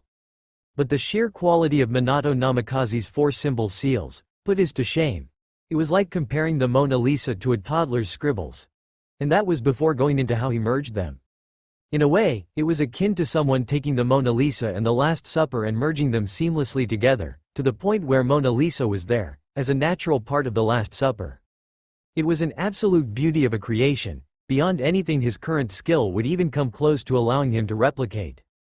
It was because of the sheer masterful artistry in the 8-trigram seal though, that made the 5-element seal applied by Orochimaru onto Naruto's stomach stand out so blatantly. It was just so utterly crude in comparison that it really couldn't be hidden at all. As if some stupid little disrespectful punk-ass little bitch took a marker and drew a cock on the Mona Lisa's cheek. It was literally almost appalling to Daiki's senses to see the seal on Naruto's stomach, besmirched by something of so low quality. He was affronted. Hell, it actually kind of made him angry. Somehow, he just noticed, seals had become something that he'd begun to take pride in and respect the power and creation of. Maybe he should be a bit thankful for it though. Because it was so crude in comparison, the mechanics of it stood out all the easier for Daiki to notice, especially since the seal was in effect. If he saw outside of action and just how it was supposed to work, it would probably be a bit harder for him to decipher. Or he could just be reading too much into it. Orochimaru was clearly a hack when it came to the sealing arts. A complete poser. An utter plebeian. Let's try this out, Daiki thought, holding his right hand up, fingers set in a claw-like motion and focused his chakra into the tenketsu on his fingertips. I'm immature? Sakura sounded ever so shocked behind him. It was kind of interesting actually, how carefree she more or less was. In the other timeline, she'd be worried sick about Naruto and Sasuke, standing guard over them while they rested until she was exhausted and falling asleep at her post. Here, she was much more relaxed. He supposed it was thanks to his presence. Dreadfully so in romantic taste, he absently replied, a light smirk appearing on his face and deciding to push her buttons a bit. Get her fired up, physically, you got a bit of growing to do still for sure. But that ass though, damn girl you got it going on. How am I immature compared to a complete pervert like you? Sakura goggled at him. Well, to be honest, I'm not a pervert, I'm just a connoisseur of the female form and am kind enough to share my wisdom with the world, he replied. You on the other hand, think you're in love with Sasuke despite knowing nothing about him and have very immaturely deluded yourself into painting an image of him that is nothing like him. And where would you base that off of? Sakura sounded angry now. She began speaking again, but Daiki cut her off. Alright then, here's two simple questions. What is Sasuke's favorite food and his preferred type of girl? These would be simple enough to hammer home what he wanted to say. What? Sakura stopped, confused before huffing. That's easy. His favorite food is red bean paste and he likes long hair girls. Wrong. So wrong. Daiki was actually surprised by her answer. So much so, he found himself laughing. Mostly because red bean paste is Naruto's favorite food alongside ramen. Sasuke's is tomatoes, and he doesn't have a hair length preference, he's just into older, mature girls, preferably with big tits. At the very least, he definitely noticed Hinata's tits and had paid attention to said subject when he brought it up during their training. He looked over his shoulder to find Sakura gaping at him, emerald eyes wide, mouth hanging low. For the record, I do like long hairs girls and you have gorgeous ass hair, he complimented. He had nothing against short hair, just had a preference for longer. It was good to hold onto, like a leash and all that. Right, this should do it, he thought a second later as he finished preparing the chakra in his fingertips. Dark purple and black chakra burned like embers over his fingertips and he brought it down atop Naruto's stomach, pressing against where Orochimaru's fingers had jabbed into him previously, and injected his chakra into the seal, 5-element seal. Release. He manipulated his chakra through the seal, and felt it click, unlocking, and before his eyes it disappeared. A wide smirk appeared on his face. Get on my level, snake scrub. Daiki smirked widely and wildly, bringing his fingers up and channeling chakra through his fingertips again and watching burning embers of chakra flicker over them. Through unlocking it, he'd learned everything he needed to apply it himself. Sasuke-kun likes big boobs, Sakura's voice murmured behind him, sounding horrified. He looked over his shoulder again to see the pink-haired girl was cupping her rather meager chest and looking rather lifeless. Oh right. She looked like the whole world was falling apart around her just from that little tidbit of information. Oops. Daiki honestly didn't know whether he should be flattered or not, that his presence here with Sakura and her unconscious teammates completely changed up the very feeling in the air around her. There was no desperate resolve formed here while she stood guard over her teammates to protect them, because he was here, which he supposed made sense. Sakura, after all, just bore witness to him driving off Orochimaru. Why would she have to fear any run-of-the-mill genin coming for her and her teammates, when he was around?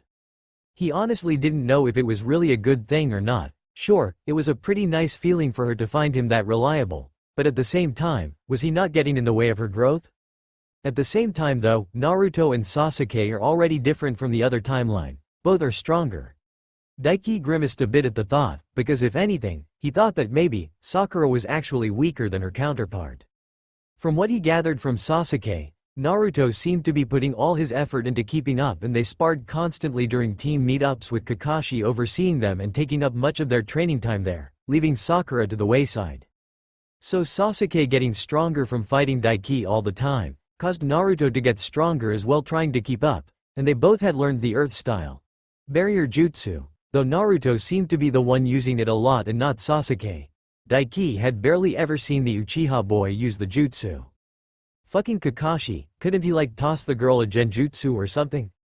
Shaking his head, Daiki put them out of mind and turned around from Naruto and Sasuke and sat cross-legged in front of Sakura. Yeah, from what little I've managed to get out of him, he doesn't really care about hair length and has a preference for big tits, he said, before a thought came to mind, of when he needled Sasuke a few weeks ago about any girls that caught his mind. The one name he'd let slip had quite surprised him. The only one he told me that caught his eye was a woman you guys met on your mission to Wave, named Tsunami? At the time, when Sasuke revealed it, Daiki had gotten a real good laugh, teased the Uchiha about being a MILF hunter, and everything. He hadn't gotten the joke until he explained what MILF meant to him. Sasuke then refused to speak to him for the next 2 days. Tsunami-san. Sakura's eyes went wide in shock and she sputtered, but she's in her 30s and has a child. There's a certain appeal to an older, mature woman, Daiki shrugged, more than one actually depending on one's general interest, but as far as Sasuke said, she was quiet, demure, was helpful and kind, wasn't a bother like he claims you and Ino or whenever you gush over him. She apparently has some nice big breasts and is beautiful. A bother? Sakura repeated lowly, biting her lip. Sasuke-kun had called her annoying before, a few times, less than a week ago, even when they were given the registration forms for the Chunin exams. He'd called her annoying then, and claimed she was weak, far weaker than Naruto even after she asked him out on a date. That had stung fiercely, but now, she couldn't even deny it. Naruto had fought that Orochimaru off for a bit, even injured that humongous serpent he was riding on. Before Orochimaru beat him down while she and Sasuke cowered from the man. "Cha, I'll show him a bother," her inner self raged. Sakura cringed, ignoring her. Her chest hurt. But she found she couldn't refute what was said to her. Sasuke-kun more often than not turned up to their team meetings beaten, bruised and bloody, with a satisfied smirk on his face. From training with Daiki was probably the person Sasuke-kun was closest to, beyond maybe Naruto. As much as they argued, Sasuke-kun and Naruto always seemed to be attached at the hip during team meetings and missions. She was always left behind. If Naruto didn't constantly pester her for dates and the new revelations she just got about Sasuke-kun from Daiki, she might have suspected something more was going on there. "Well, all that and she can cook as well. Sasuke seemed to think you're a horrible cook." Daiki shrugged and Sakura felt another metaphorical arrow pierce her chest. Just stick her over a campfire at this point. She was done, though. Sasuke's just into that traditional shit. Being an Uchiha and all, and honestly, I feel like a lot of the traits he feels are best in a woman are just because he idealized his mother. Damn mama's boy, Cha, her inner self spat. Her lips quirked for all of a second before she remembered how far that stacked the odds against her. Her breasts weren't going to balloon in size just because she wished for them to, though maybe she could change her attitude a bit. Either way, romance is the last thing on Sasuke's mind anyway. Daiki broke her from her thoughts with a shrug of his broad shoulders. Besides, he has trash taste in women unlike me. The most I've seen out of you in regards to romance is you commenting on how much you like my ass, Sakura deadpanned. Daiki grinned at her, all teeth. "You have a great ass, best of our graduating class," he unashamedly shot back. "Besides, I'm pretty sure I complimented you on your hair and eyes as well." Despite herself, Sakura felt her cheeks heat up a bit at his blatant admission. "You're such a pervert." She sighed, but felt her lips quirk up just a little bit regardless. "I just know what I like and I'm not afraid of saying so," the boy shrugged bluntly. He was like that, all upfront and blunt. He had no tact at all in this case. But she couldn't deny that his words made her feel better. Especially since Daiki was definitely very handsome himself. His was a handsomeness that was different from Sasuke-kun. Sasuke-kun was beautiful, a beautiful person if there ever was one, and had all the bearing of a tragic prince right out of a fairy tale. Daiki, on the other hand, he was broad and muscular, tall and strong. He had a wild air about him that just enhanced his looks, that all but screamed, "Bring it on," as if challenging the world itself. Daiki was far more humble in his handsomeness, there was no doubt, but his muscles and frame aspired a sense of safety that she could see the appeal in, and he was far more raw than Sasuke-kun, more open. If she had to compare them in just a few words, Sasuke-kun was like a full moon reflected on a calm water surface, while Daiki was like a gargantuan predator roaring his challenge to the world. Both vastly different, so different they couldn't even be compared properly, but yet, majestic in their own different ways. "And what you like is my ass," Sakura replied to him, forcing a deadpan look on her face. "And the floor is made of floor," he snarked back, before suddenly standing up and making his way to the front of the tree hollow and peering out. Her heart almost leapt into her throat. "Are you going somewhere?" Sakura asked, the air changing around them almost instantly. "I'll have to soon," Daiki replied without turning around. "This is an exam, you know, and beyond that, I need to make sure the Hokage knows about Orochimaru being here." Sakura froze. That was right. Daiki was part of the exam as well. He had to finish and pass himself. If he was stuck looking after them, he wouldn't be able to do so. And then there was Orochimaru, as he said. "What about us?" She bit her lip. "If another team attacks, I won't be able to beat them and protect Sasuke-kun and Naruto. You can come with me if you want." Daiki shrugged and looking over his shoulder to look her in the eye. "But if you do, you'll probably be disqualified from the exam." Sakura froze. She personally wouldn't mind giving up here and now. There would be way more chances to become Chunin in the future. But what about Naruto and Sasuke-kun? Would they see it the same? This exam was important to them, beyond important. Naruto needed to become Chunin and get stronger for that silly dream of his, and Sasuke-kun always wanted to get stronger and fight strong opponents. She didn't know why exactly, but she had an idea. My name is Sasuke Uchiha. I hate a lot of things, and I don't particularly like anything. What I have is not a dream, because I will make it a reality. I'm going to restore my clan and kill a certain someone. His voice drifted in her ears. From back then, on that very fateful day they became the three-man cell Team 7. Is this a choice I can make on my own? She fretted. This is your call, Sakura, Daiki said. Sasuke and Naruto are down, so you're calling the shots here. If you want, I'll get you guys to the tower safely. It was all on her then. Suddenly, it felt like a heavy pressure was pressing down atop her shoulders, rooting her in spot. Her thoughts raced. Going with Daiki was the safe option. She would be safe, as would her teammates. She wouldn't need to worry, but I can't, I'll stay, she decided.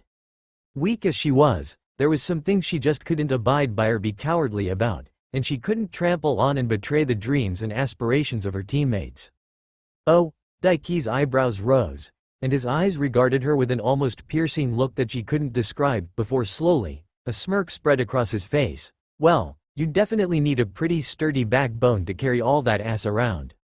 She gaped at him, before growling, you pervert. Sakura huffed in accusation. The tense air was completely broken. Everything was really serious there, and then you bring it back to my ass. And you called it fat even. My ass isn't fat. Yeah, it is, Daiki shrugged unrepentantly, or well, it's on the way there, which is great. A nice big round ass is great on a girl. A fat ass was a good thing for a girl. Anyway, if you're gonna stick around here, I suppose I can leave you with a little bit of help, Daiki mused. Turning around fully and walking back over, kneeling down in front of her. Let me see your hands, I want to try something.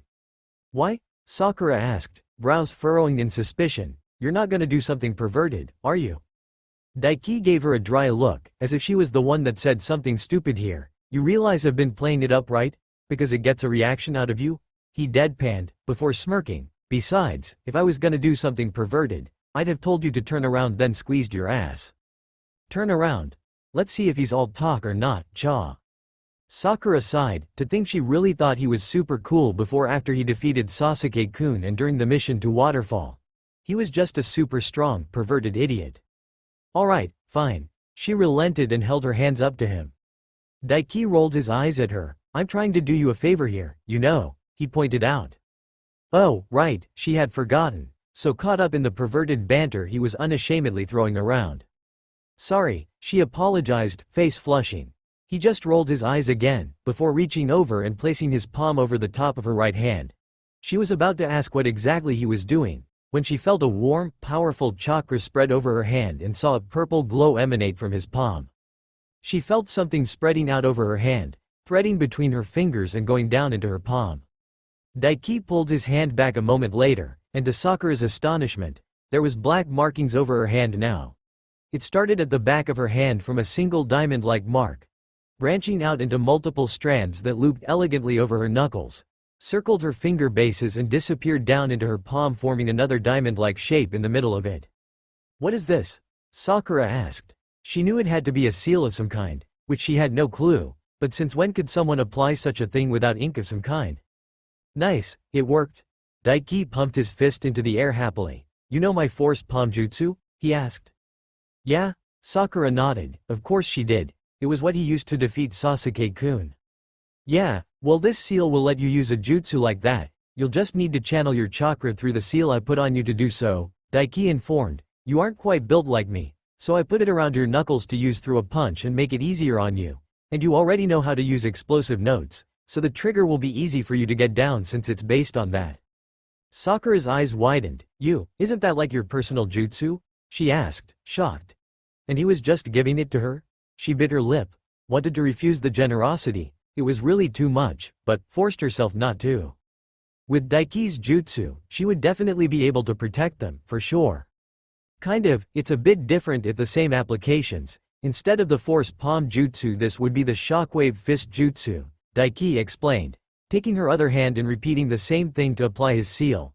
Don't go using it willy-nilly though, your arms won't be able to handle the kickback. Even I could only use it sparingly at the time I fought Sasuke back during that first time. Right now, a few uses of it will probably break your arms, so make it count. Sakura swallowed heavily but nodded. Alright, got it. The pink-haired girl said. She had to pick the time she would unleash the shockwave fist jutsu wisely, because she was too weak to use it properly without it being a double-edged sword. Moments later, he was done and stood back up, dusting himself off and preparing to leave. On instinct, Sakura wrapped her arms around the boy, hugging him. "Thank you," she whispered gratefully, expressing her gratitude. Not only for the seal and jutsu, but helping them, driving off Orochimaru and more. If he wasn't there, who knew what that freak would have done to them? "It's fine," he waved her off. "Besides, I've already got my payment in my palm." Sakura blinked in confusion. "Your payment?" she eeped, not finishing her sentence as she felt his fingers cup her backside through her shorts. On instinct, she pulled away from him before growling and swinging a fist for his face, righteous feminine fury driving her.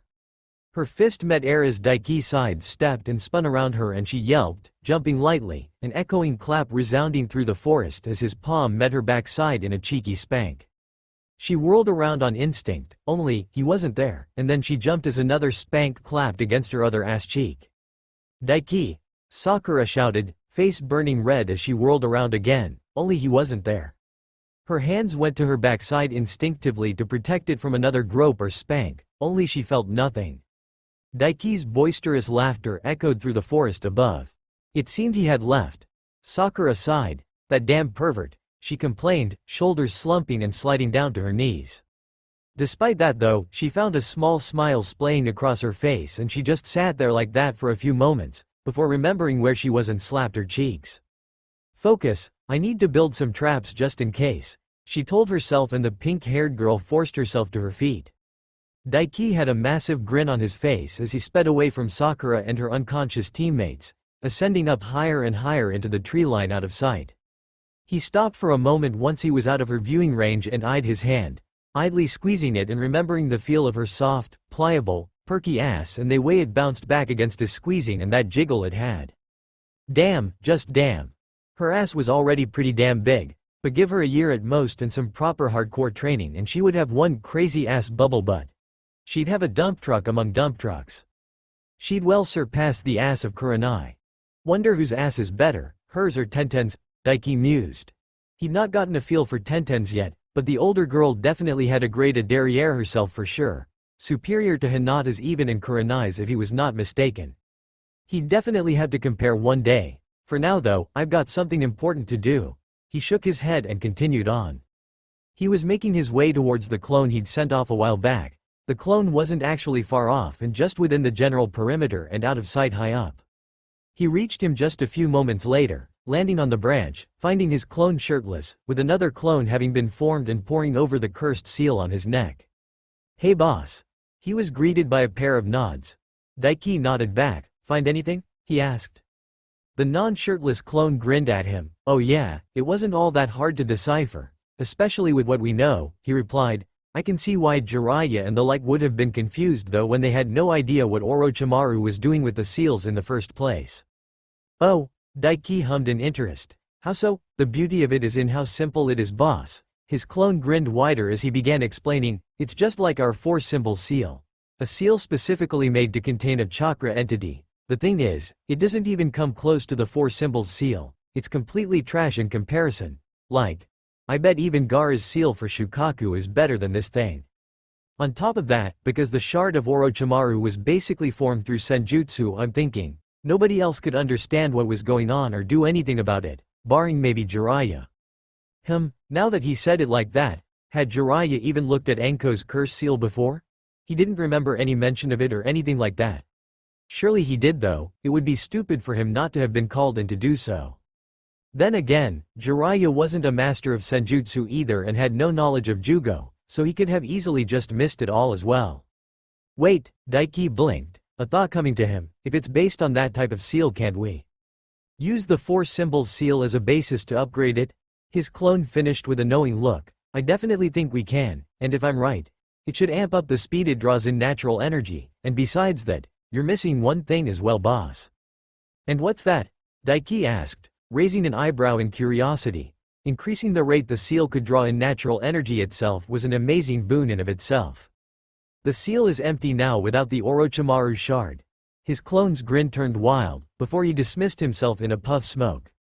Memories submerged into Daiki's mind and his eyes widened as he learned all his clone had of the seal and the possibilities he had come up with.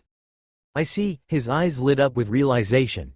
He could store the star chakra within the cursed seal, after augmenting it with the four symbols seal and the chakra filter seal, and set it up to draw natural energy into the star chakra itself to help it grow and then filter through into his own coils like Isobu's chakra. Not only would that increase and enhance his chakra reserves, but drawing on the curse seal actively would give an even bigger boost. Especially if once he got his hands on it, he added the stone of Gelel in there as well. Laughter erupted from Daiki's throat and echoed ominously through the forest, even as his first clone stood up and approached Daiki himself to help him with upgrading the original seal on his own neck. For all he made out that improving upon the cursed seal was simple, and not all that complicated sounding. It actually kind of was. Applying the chakra filter seal and four symbols seal wasn't a problem in of itself.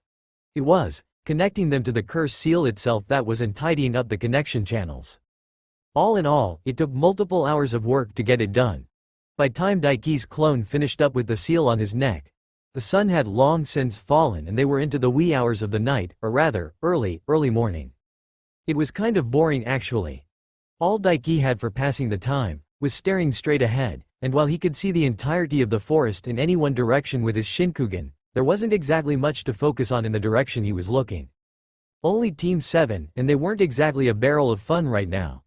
Naruto and Sasuke were still unconscious, being fretted over by Sakura, whom had, immediately after Daiki left them behind, began to set up traps. He couldn't even train his chakra control or anything like that, because the seal being refined was connected to his chakra network. Beyond that, the most entertainment he had was listening to the rumbling roars and snarls of the giant beasts inhabiting the forest itself and the screams of pain and terror of other competitors in the exam. He did get to see a Kumo team run into a pack of giant tigers, each not far off the size of the one he caught for his cute little apprentice Hanabi. They were torn to shreds and eaten up quite quickly. A pity, they could have perhaps known some useful lightning jutsu for him to yoink. And they were the only Kumo team in the exam too. Such a shame and a waste. His clone clapped him on the back of the head. "That's you, boss," he said, before dissipating, the memories of the clone enveloping Daiki a second later, letting him know exactly what the clone did.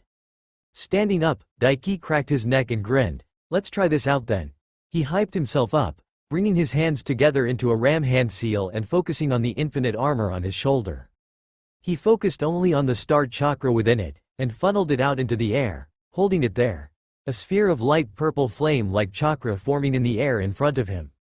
Then, he focused on the cursed seal, specifically one of the functions of the four symbols seal and chains of kanji spread out from the seal itself, enveloping the sphere of purple chakra, and began draining it into the seal itself. In moments, it was done. The experience of sealing Isobu inside himself made this a simple affair. With the star chakra now within the cursed seal, Daiki drew on the power of the seal itself, and felt as the power spiraled through his body, strengthening him. "Oh, this is good." Daiki grinned widely, sharp teeth being bared to the world. He could feel a distinct increase in the power he gained from the seal straight away compared to how it was before. It wasn't quite double the gain in strength he gained using it before, but maybe half that if he was estimating, which was still a substantial boost. And the power increase wasn't the only thing to change. He knew after all, with the dits made to the seal, that the matrix appearance of the seal itself had changed, from 3 Sharingan-like tomos, to 3 broad bolts of lightning. The second exam had not at all been going well for Konoha Team 10.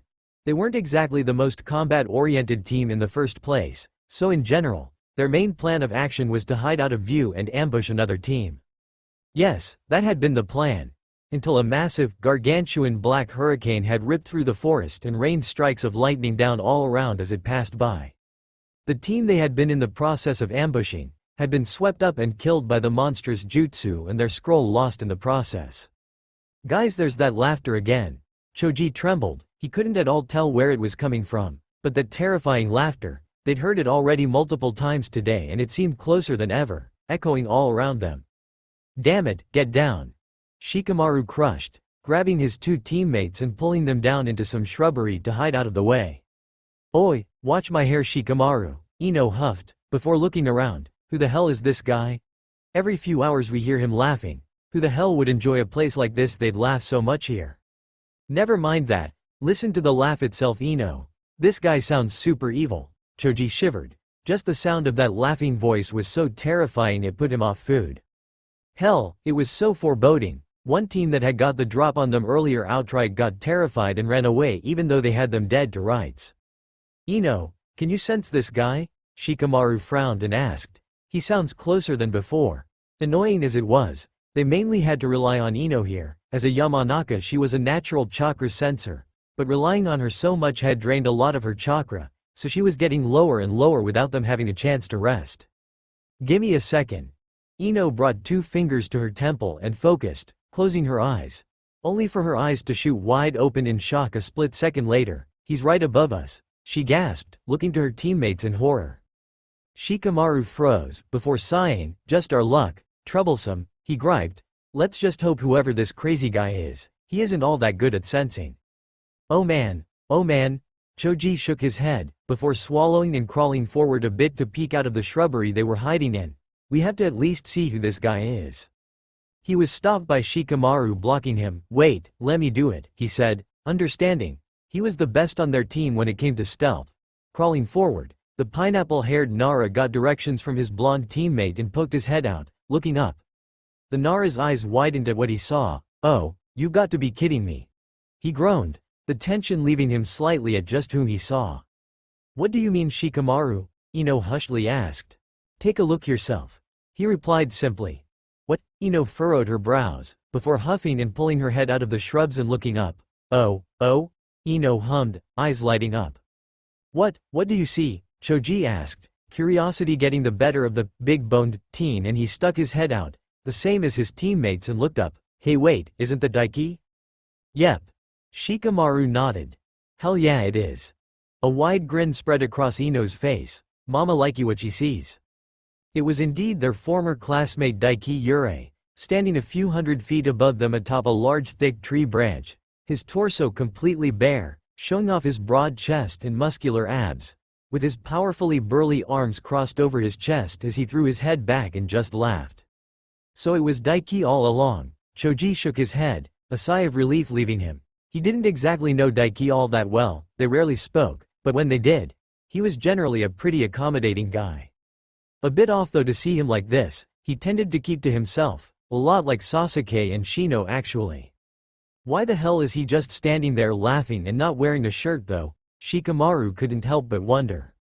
He doesn't need a reason to show off muscles like that, Ino scoffed. Who knew Daiki was so well built though? I'm sure I would have remembered someone like that at the academy. No, that guy's always been built like that. He wasn't as burly as he is now, but he definitely was always muscular, Shikamaru refuted, ignoring her admiration of their former classmate's muscles. Still, I don't think I'm wrong. He was the strong and silent type, remember? Standing around like this and just laughing out in the open. It doesn't feel like the guy we grew up with. I mean, we didn't exactly know the guy that well beyond the academy. We only saw what he was like there, Choji pointed out. All the tension long since having left him at this point. Now that he knew it was somebody he knew that wouldn't just murder them for sport, he didn't really have any friends either. How about I go ask him? Ino piped in eagerly. And you remember what Kabuto said earlier, right? Daiki is like super strong. Not so sure I believe him being stronger than Sasuke-kun. But he's definitely strong if Sasuke-kun himself was interested in him. I bet he'd be fine helping us get a scroll if I turn the charm on a bit. What charm? Shikamaru gave her girl a confused look. He received a backhand that smacked his face into the dirt in response. Either way, the choice was taken from their hands either way. A moment later. Will you shut the hell up? A male voice barked, as a team landed on one of the branches not far away from Daiki. Ino. Shikamaru pulled his head up and glared at her. I'm already low on chakra. What do you expect? I lowered my range down to save chakra. She looked away at the accusatory look, cheeks flushing lightly. Daiki, head back and laughing heartily, froze at the loud shout. Slowly, his head lowered and he stared at the team that disrupted him. It looks like a team from the Hidden Rain, Shikamaru noted. It was a 3-man cell comprised of 3 older males, late teens to their early 20s by his estimate, 2 brunettes and 1 with black hair. The one in the lead, the one that told Daiki to shut up, was unarmed, but the 2 others at his back, both had odd umbrellas hanging from their backs. Should we help him? Choji wondered. They look kinda tough, we should let things play out a bit. Shikamaru shook his head. Ino scoffed, ever the coward you two. I say we jump them from behind while they're busy with Daiki and… Who the hell do you think you're talking to, Rain Scrub? Daiki himself cut her off with a scoff, crossing his muscular arms over his bare chest. Can't you see I'm getting my celebration on? Such arrogance, as expected of a filthy leaf shinobi of the Big Five, the leader hissed. Even with you being a mere brat and outnumbered 3-1, you don't show a lick of fear. Pathetic.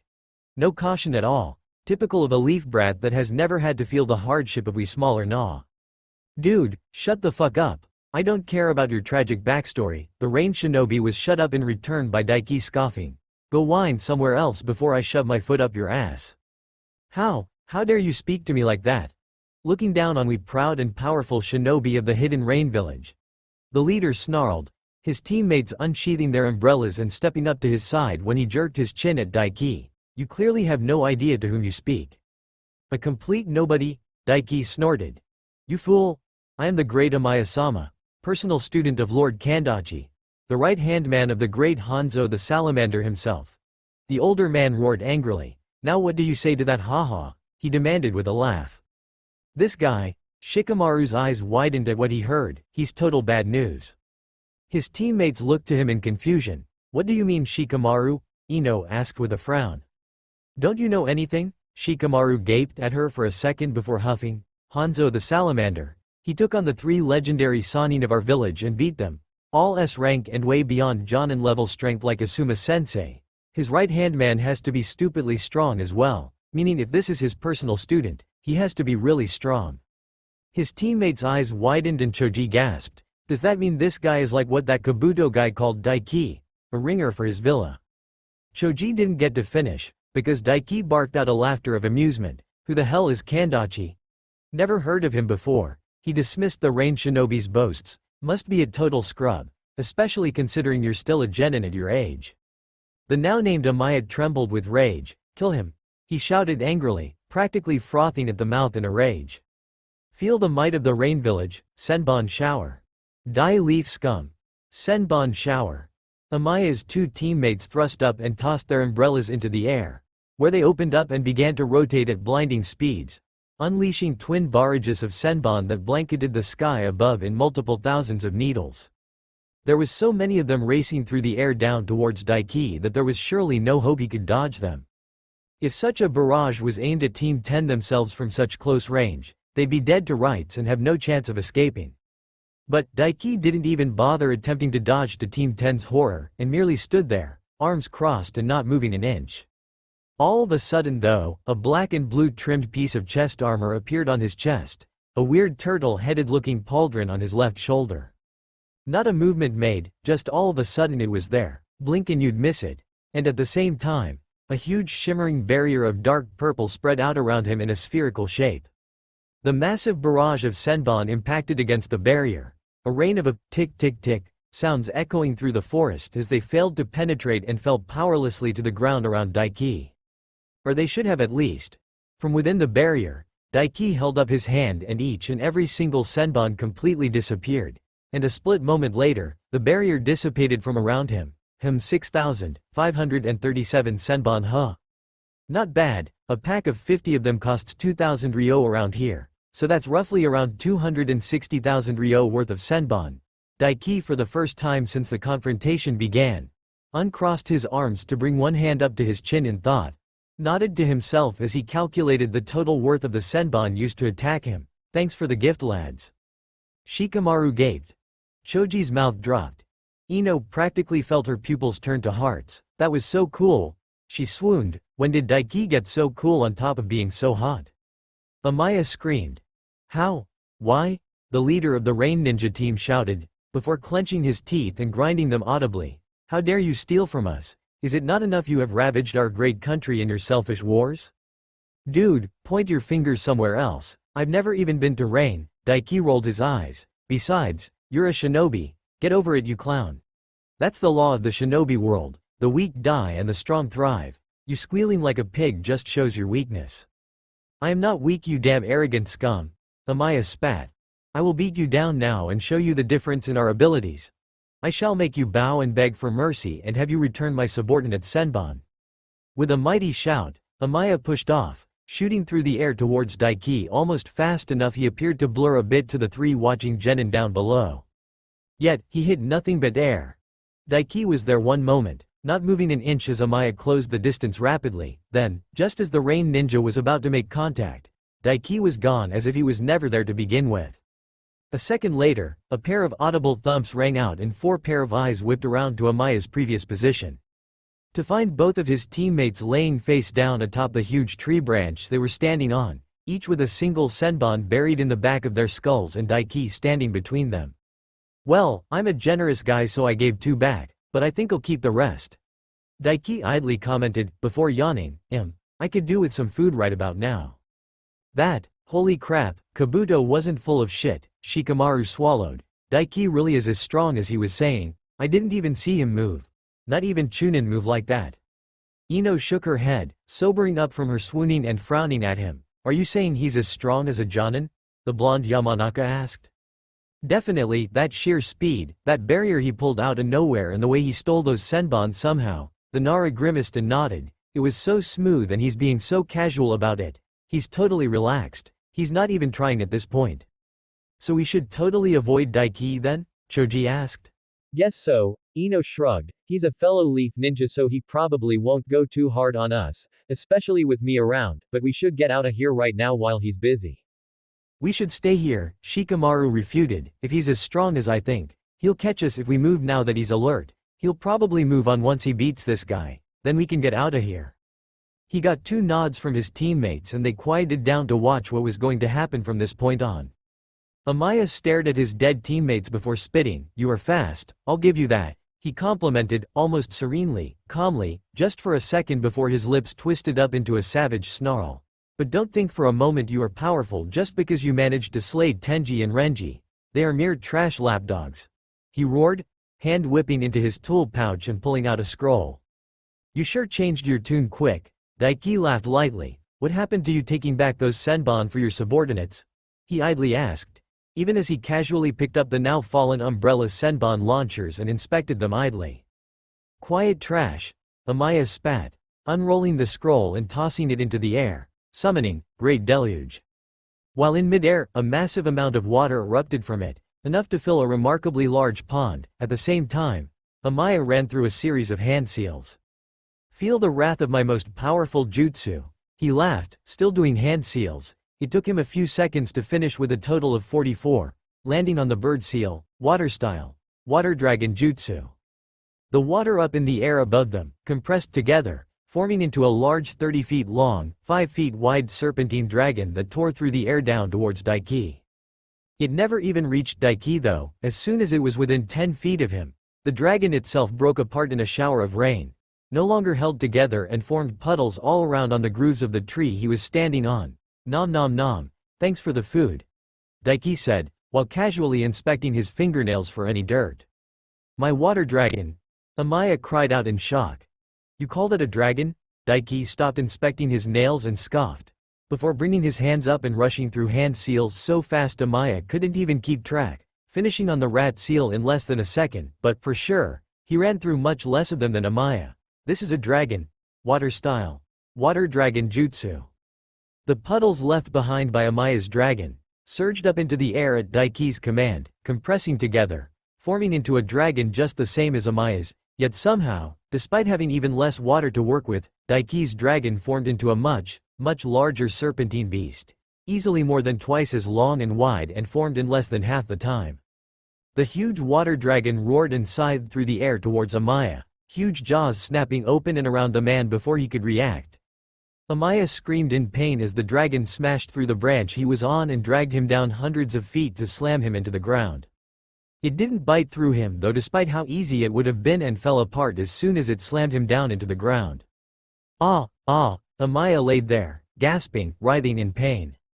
Daiki landed on the ground beside him a minute later, hands casually resting his pockets. See, now you have an example to follow and get better. I'm a kind guy like that, the muscular genin mused aloud, idly crouching down for a moment and reaching into Amaya's pouch and pulling free an earth scroll. And since I was so kind and let you live after you annoyed me, How about answering a question of mine? Fuck you, Amaya spat. I will tell you nothing, I will kill you and everyone you have ever cared about. I will take all the women you care about as my personal fuck pets and breed them into submissive broodmares that will birth the next generation of great rain ninja. Cool story bro. Daiki shrugged, not making a move as the man feebly rolled onto his side and pushed himself up onto his knees and slowly made hand seals, much slower than the ones he made before. Feel the power granted to me by Lord Kandachi, Amaya roared, glaring up at Daiki. Summoning jutsu.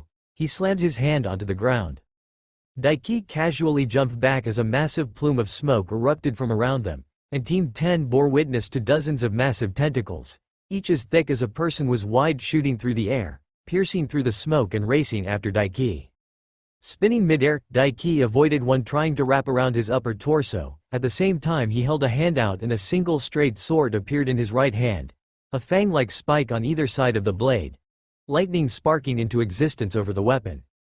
Daiki swung, cleaving through one of the tentacles and landed, jumped back and avoided another before cutting clean through it. The huge tentacles were down to 10, then dozens more erupted from the smoke, blowing it away and revealing the beast that was summoned, Amaya laying on all fours atop it. It was a huge, gargantuan seashell, flaring out at the back into an almost tail-like shape with vents along it, and twin-shelled horns erupting from the highest point of the shell.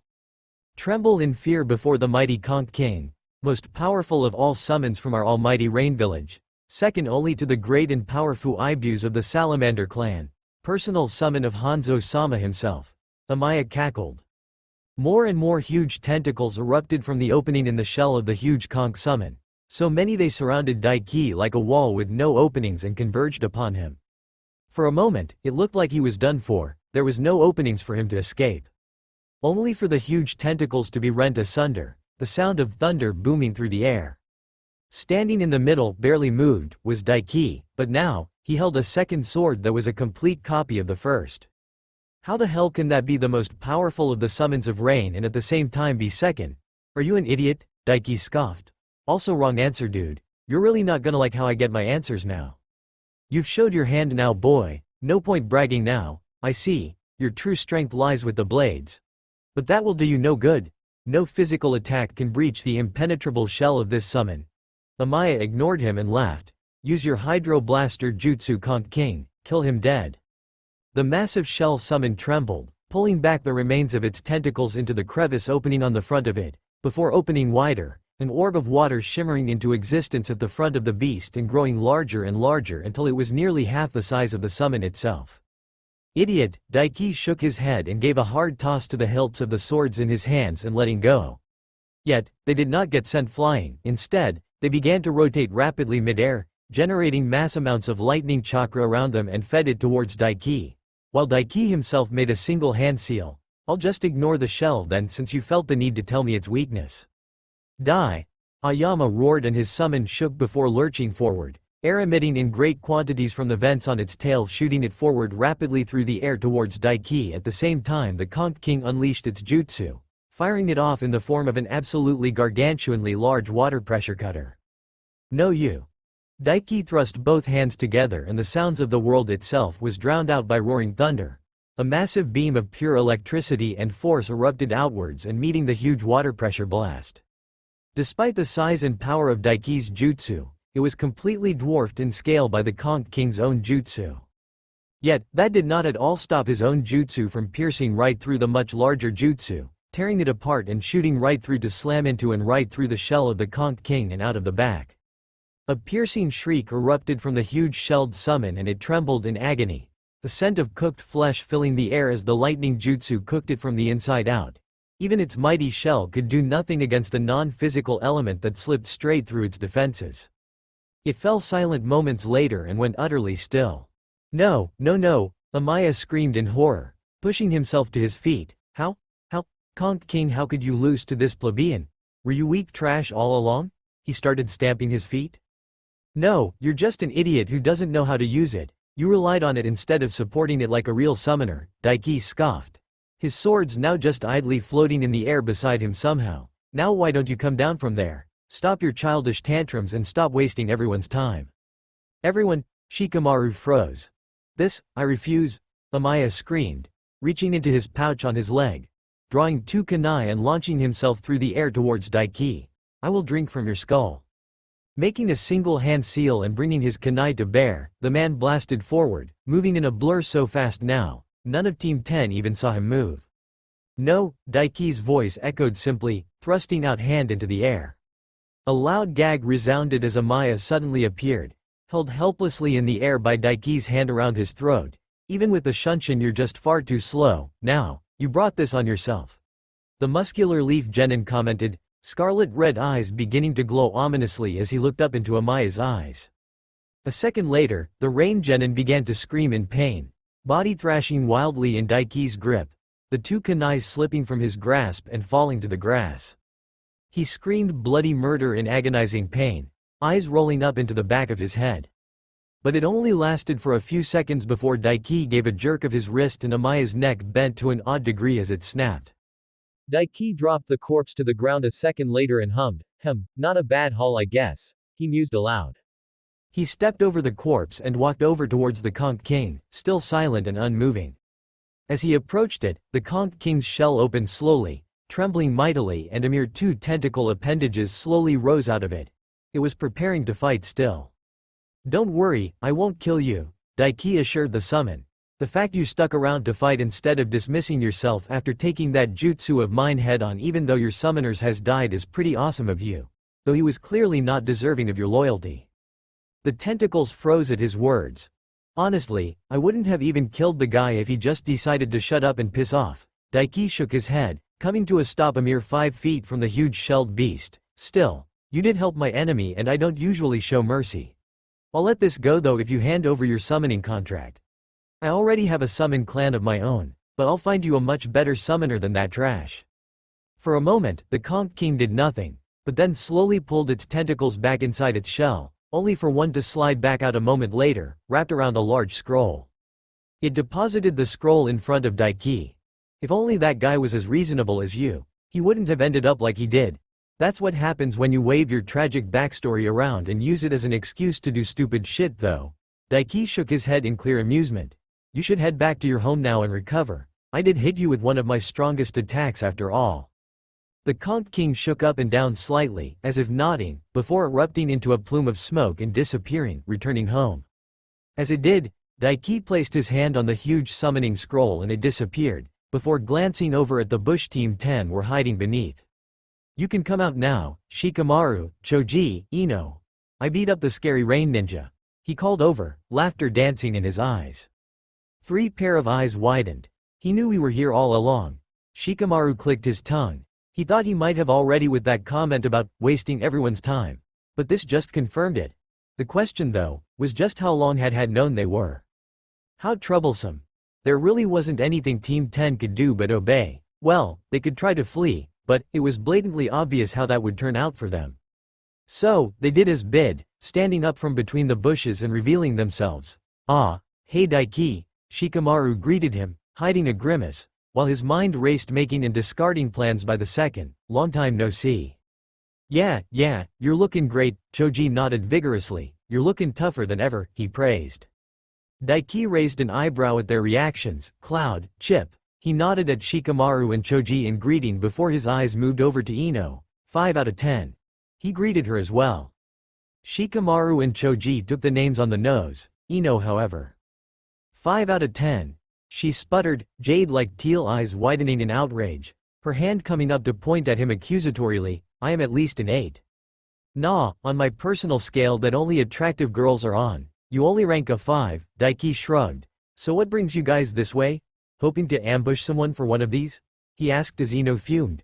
Spinning the earth scroll he took from Amaya just a bit go and balancing it on one fingertip. Once again, Shikamaru's eyes widened. That could be a throwaway but, he swallowed. How did you know we already have a heaven scroll? The Nara heir asked. Daiki smirked. Figured you'd catch on, he mused, before pointing to his scarlet red eyes. Simple really, I watched every single team get their scrolls. Wait, scarlet red eyes? Your eyes, they used to be brown. He noted, a dujutsu?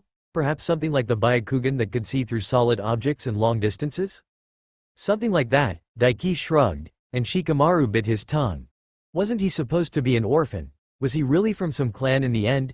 Anyway, 3-on-1. You guys wanna try your luck? He spun the scroll atop his finger and invited them to attack. No, no, we're good. Choji quickly waved his hands. We can't, steal a scroll from another Konoha team. That wouldn't be cool, yeah.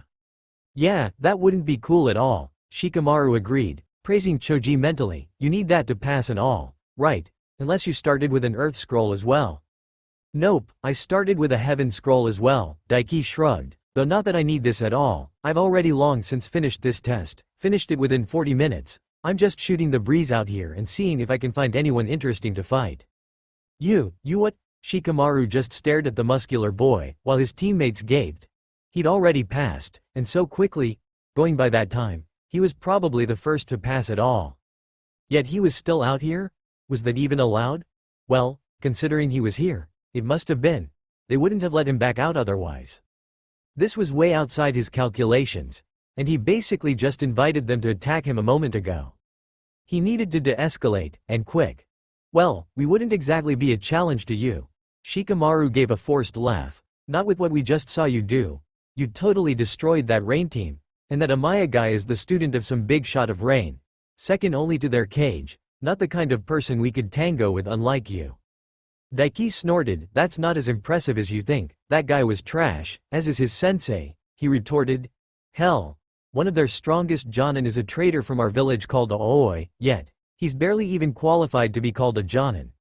The only strong guy the Hidden Rain have at all is Hanzo the Salamander. None of the rest are worth talking about. No, the fact he considered someone at the level of a Jonin, even if barely by his words, as trash, was enough for them. They'd get destroyed by a seasoned Chunin, never mind a Jonin. He sure did know quite a bit about the Rain Village though. What did he do to that guy Amaya before killing him? Shikamaru wondered briefly. He just looked him in the eye before the guy started screaming. A genjutsu perhaps? But no, Daiki had wanted information and was fine with him not telling, not even fussed in the end. Do those eyes let him read people's minds? Like the Yamanaka clan techniques? Either way, whatever it did, wasn't pleasant. He didn't want to end up in that guy's place. He never got the chance to respond. Because, so you don't need it then? Ino perked up and smiled widely at Daiki, hopping over the bushes and stopping in front of him. That's really cool. You're really as strong as Kabuto claimed you were, stronger even, maybe even as strong as Sasuke-kun. What was that idiot blonde doing? Daiki snorted, almost as strong as Sasuke. Sorry to burst your bubble, Blondie, but Sasuke isn't even close to as strong as me. He crossed his arms. Ino's mouth dropped open, before pulling up into a scowl.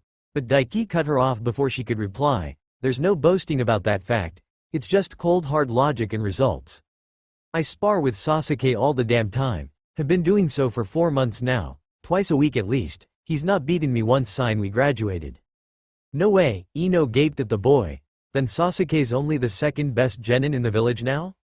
Again, Daiki snorted. Not even close. He laughed. One of the Nidaime Hokage's students has refused being promoted for decades. He's easily as powerful as a top-tier Jonin.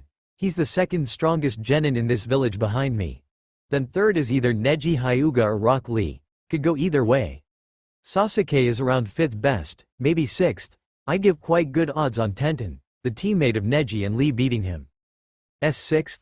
Ino staggered back, looking like her entire world had been shattered around her. How annoyingly dramatic and troublesome of her. Females were such a pain. But Daiki revealed something there. A top-tier Jonin-level combatant and former student of the Nidaime Hokage. That guy had to be in his 50s at least, with decades of experience. Yet Daiki so casually claimed he was stronger than him. And just the casual way he said it, no bragging or boasting in it, as if it were just mere fact, told Shikamaru it was the truth. For reference, Naruto is about the 7th strongest genin, Daiki helpfully added. He's not that far off of being as strong as Sasuke now. Seriously? Shikamaru gaped. Really? Choji blinked and asked, surprised as the Nara was. That statement allowed Ino to recover from her shock. Okay, now I know you're talking bullshit. The Yamanaka glared at Daiki. There's no way the dead last is stronger than us, and definitely not nearly as strong as Sasuke. Naruto's always been stronger than you three, Daiki replied with an uncaring shrug. He's just way stronger now. Have you forgotten whose team he's on? He's Sasuke's main sparring partner. They train together every day, and idiot he may be, but unlike you guys, He trains himself into the dirt every damn day. But, no he doesn't, that idiot always skipped class and never trained. Ino refused to believe Daiki's words. Shikamaru wasn't so sure though. Naruto was an idiot for sure, but there was something about the guy. He skipped because nobody taught him right until Iruka-sensei. He didn't just run around doing pranks when he wasn't there, Daiki pointed out. He did that a lot, sure, but he was training himself every damn day outside of the academy as well. Hell, the only reason he wasn't a genin a year and a half ago when he tried to test out the first time is because he failed the clone jutsu. He passed everything else. When he said it like that, it made a lot of sense. The thing about Naruto though was that, in the academy, when it came to sparring, 90% of the time, he was always paired with Sasuke and got his butt kicked. That was the best they knew of his live combat abilities. And not something really to base his fighting ability on, really, considering Sasuke was heads and shoulders above everyone in class barring Daiki apparently. Not to mention that one line there. Nobody taught him right until Iruka-sensei. Shikamaru's suspicions rose. The hate Naruto got around the village was so weird. He was an idiot and annoying at times, but nothing that should have deserved hate like that. And the way Daiki said it, it implied sabotage. And Mizuki-sensei handled a lot of Naruto's teaching as well. He joined the academy as their teacher only a couple months after Iruka-sensei. Mizuki-sensei, who had mysteriously disappeared after graduation. Something was seriously off here about Naruto. But nothing he could do about right now. He just need to think on it later. I don't think I've ever been so insulted, Ino muttered, a haunted look on her face. A mere 5 out of 10, and now even the dead last is apparently way more stronger and useful than me? Am I in a crazy genjutsu? Really, she was still focused on that. No, this is reality, Daiki refuted, and 5 out of 10 is a good thing. You should be proud. It's a score on my personal hot meter. Everyone on it is already beyond the normal. So in reality you're 5 above a stand ATD 10 out of 10. Really? Ino perked up almost instantly, before pumping her fist into the air. Hell yeah. I knew I was a super hottie. Shikamaru rolled his eyes. What an idiot. Wait, the blonde paused, what about Sakura? 3 out of 10. Daiki shrugged. And he seriously answered. What was his life, man? What a drag. Ha. Suck it, Sakura. Ino pumped both fists into the air this time, shouting victoriously. So you do think I'm hot then? She grinned at Daiki. And water is wet and the floor is made of floor. He rolled his eyes at her. Yes, you're gorgeous, what about it? Ino was caught entirely flat-footed, cheeks tinting red and the girl utterly avoiding Daiki's gaze. Seriously? That was all it took to shut her up? It was that easy? No, it's probably 'cause Daiki's all muscled up and hot to her now. What did she call him? A beefcake? Shikamaru cringed just thinking of that description. Not that he'd ever bother calling a troublesome blonde like Ino gorgeous. Amusing though, first he'd seen her like this. She sure could talk the talk, but when it came to walking the walk, looked like Ino couldn't make the cut. When she said nothing to Daiki's compliment, the boy just shrugged. Well, whatever, he spoke and flicked his finger. The scroll on top of it shooting through the air towards Ino. I think I'll call it quits here. Ino hurriedly caught the scroll and there was a shimmer of wind and leaves around him, the muscular genin disappearing from view with what looked like a shunshin. Then Ino gave an eep and jumped, her face turning crimson and steaming with heat. Ino, Choji asked, confused at her reaction, and Shikamaru was right there with him. They should be celebrating. They got out of this crazy situation without fighting Daiki and he just gave them the scroll. It was a win-win. A win-win-win really, since they didn't need to put in any effort to getting the scroll. He pinched my butt. Shikamaru's eyebrows rose at Ino's muttered response. Oh, so he was a perv then, okay, whatever. Also, weird, I recovered a ton of chakra when he did it as well. Ino looked up to look Shikamaru in the face. I think he transferred me some chakra when he felt me up. That opened up so many more questions. So Daiki could transfer chakra somehow. On top of that, he either had some crazy ass hearing and heard them when Ino was saying how low on chakra she was earlier, or he was a sensor that could sense chakra like Ino, or that new dujutsu of his let him see chakra. That dude was one big question mark now. How annoyingly troublesome. After leaving Team 10 behind, Daiki made a beeline for the tower in the middle of the forest. There really wasn't anything left for him here. Anko had already cornered Orochimaru hours ago, and it went exactly as he remembered it for the most part. The only hiccup being, he had mentioned, though another stole my gift for himself while trying to save them, quite the interesting one that boy, I'll be keeping an eye on him. Perhaps he'll search me out for power with Sasuke-kun. It was the exact reason why he hadn't mentioned Orochimaru to the Sandame. Anko would do it for him, and the Sannin basically backed him up with his admittance and further enforced his loyalty to the village.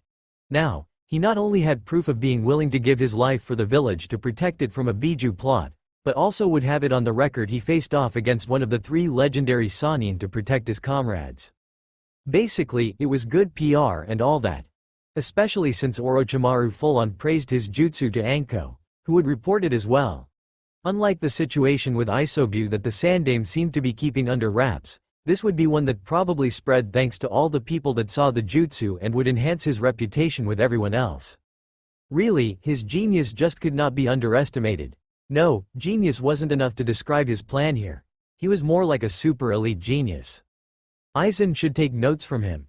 You really do love to toot your own horn, don't you? You realize it was a pretty basic plan, right?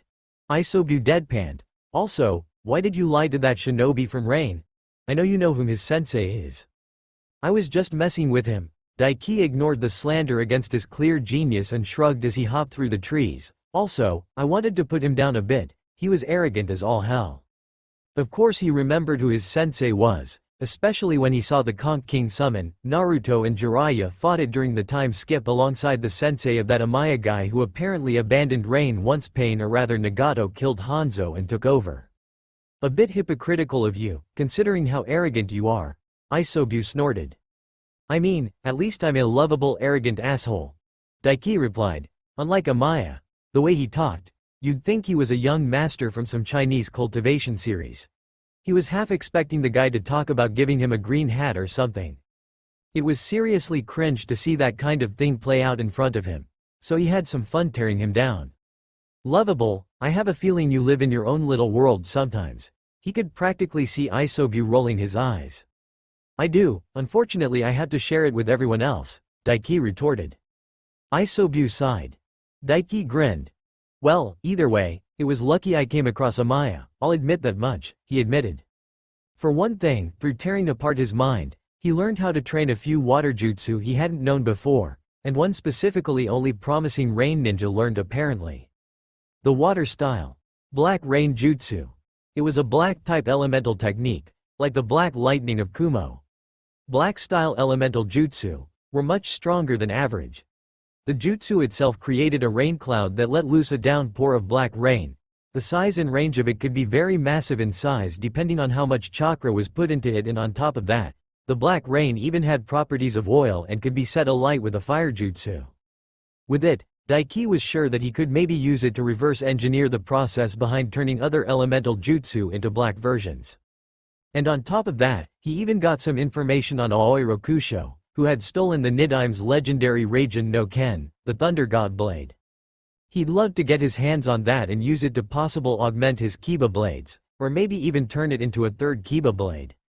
3 was the best number. Have you changed your name to Zoro without me knowing somehow? Isobu asked in amusement, though I do agree, 3 is the best. Daiki Rorinoa Yurei. That didn't sound too bad actually.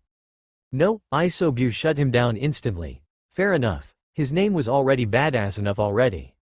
Though you're not far off, Daiki admitted, the Kiba blades are amazing already, but there's a limit to the force they have when I control them. I'm thinking I'll manifest your tails and wield the blades with them, so making a third version would be a good idea. Plus, also, it would leave his hands open for jutsu. Good luck with that. Those blades were created in Uzu to my knowledge. They are, to my knowledge, chakra blades like the ones you gained from the village of artisans, but of much greater power and quality, yet at the same time, filled with seals, Uzumaki seals, Isobu informed. Daiki grimaced. That would indeed be a problem. As good as he was with seals now, he still didn't come close to the Uzumaki bullshit. On top of that, he'd thoroughly inspected the blades and found no trace of seals on them. Which meant they were on the inside of the blade. Almost impossible for most to get a look at without taking them apart. Thankfully, he had a bit of silver lining there. With the Shinkugan he could peer inside them. Thank fuck for that. Now he just needed to reach the level of someone who could enslave the death god through a mask. Easy. Not.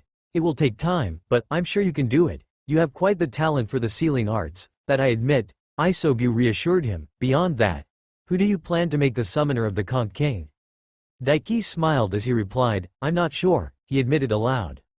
The Conch King wasn't like the newbie summon clans he made from the beasts in this forest. It was an actual powerful summon beast well beyond them. He already knew its weakness, which was why he won so easily. But originally, in the other timeline, it would cause trouble for not only Naruto, but Jiraiya as well, and almost killed Jiraiya thanks to its powerful genjutsu mist. Not unlike Isobu's own.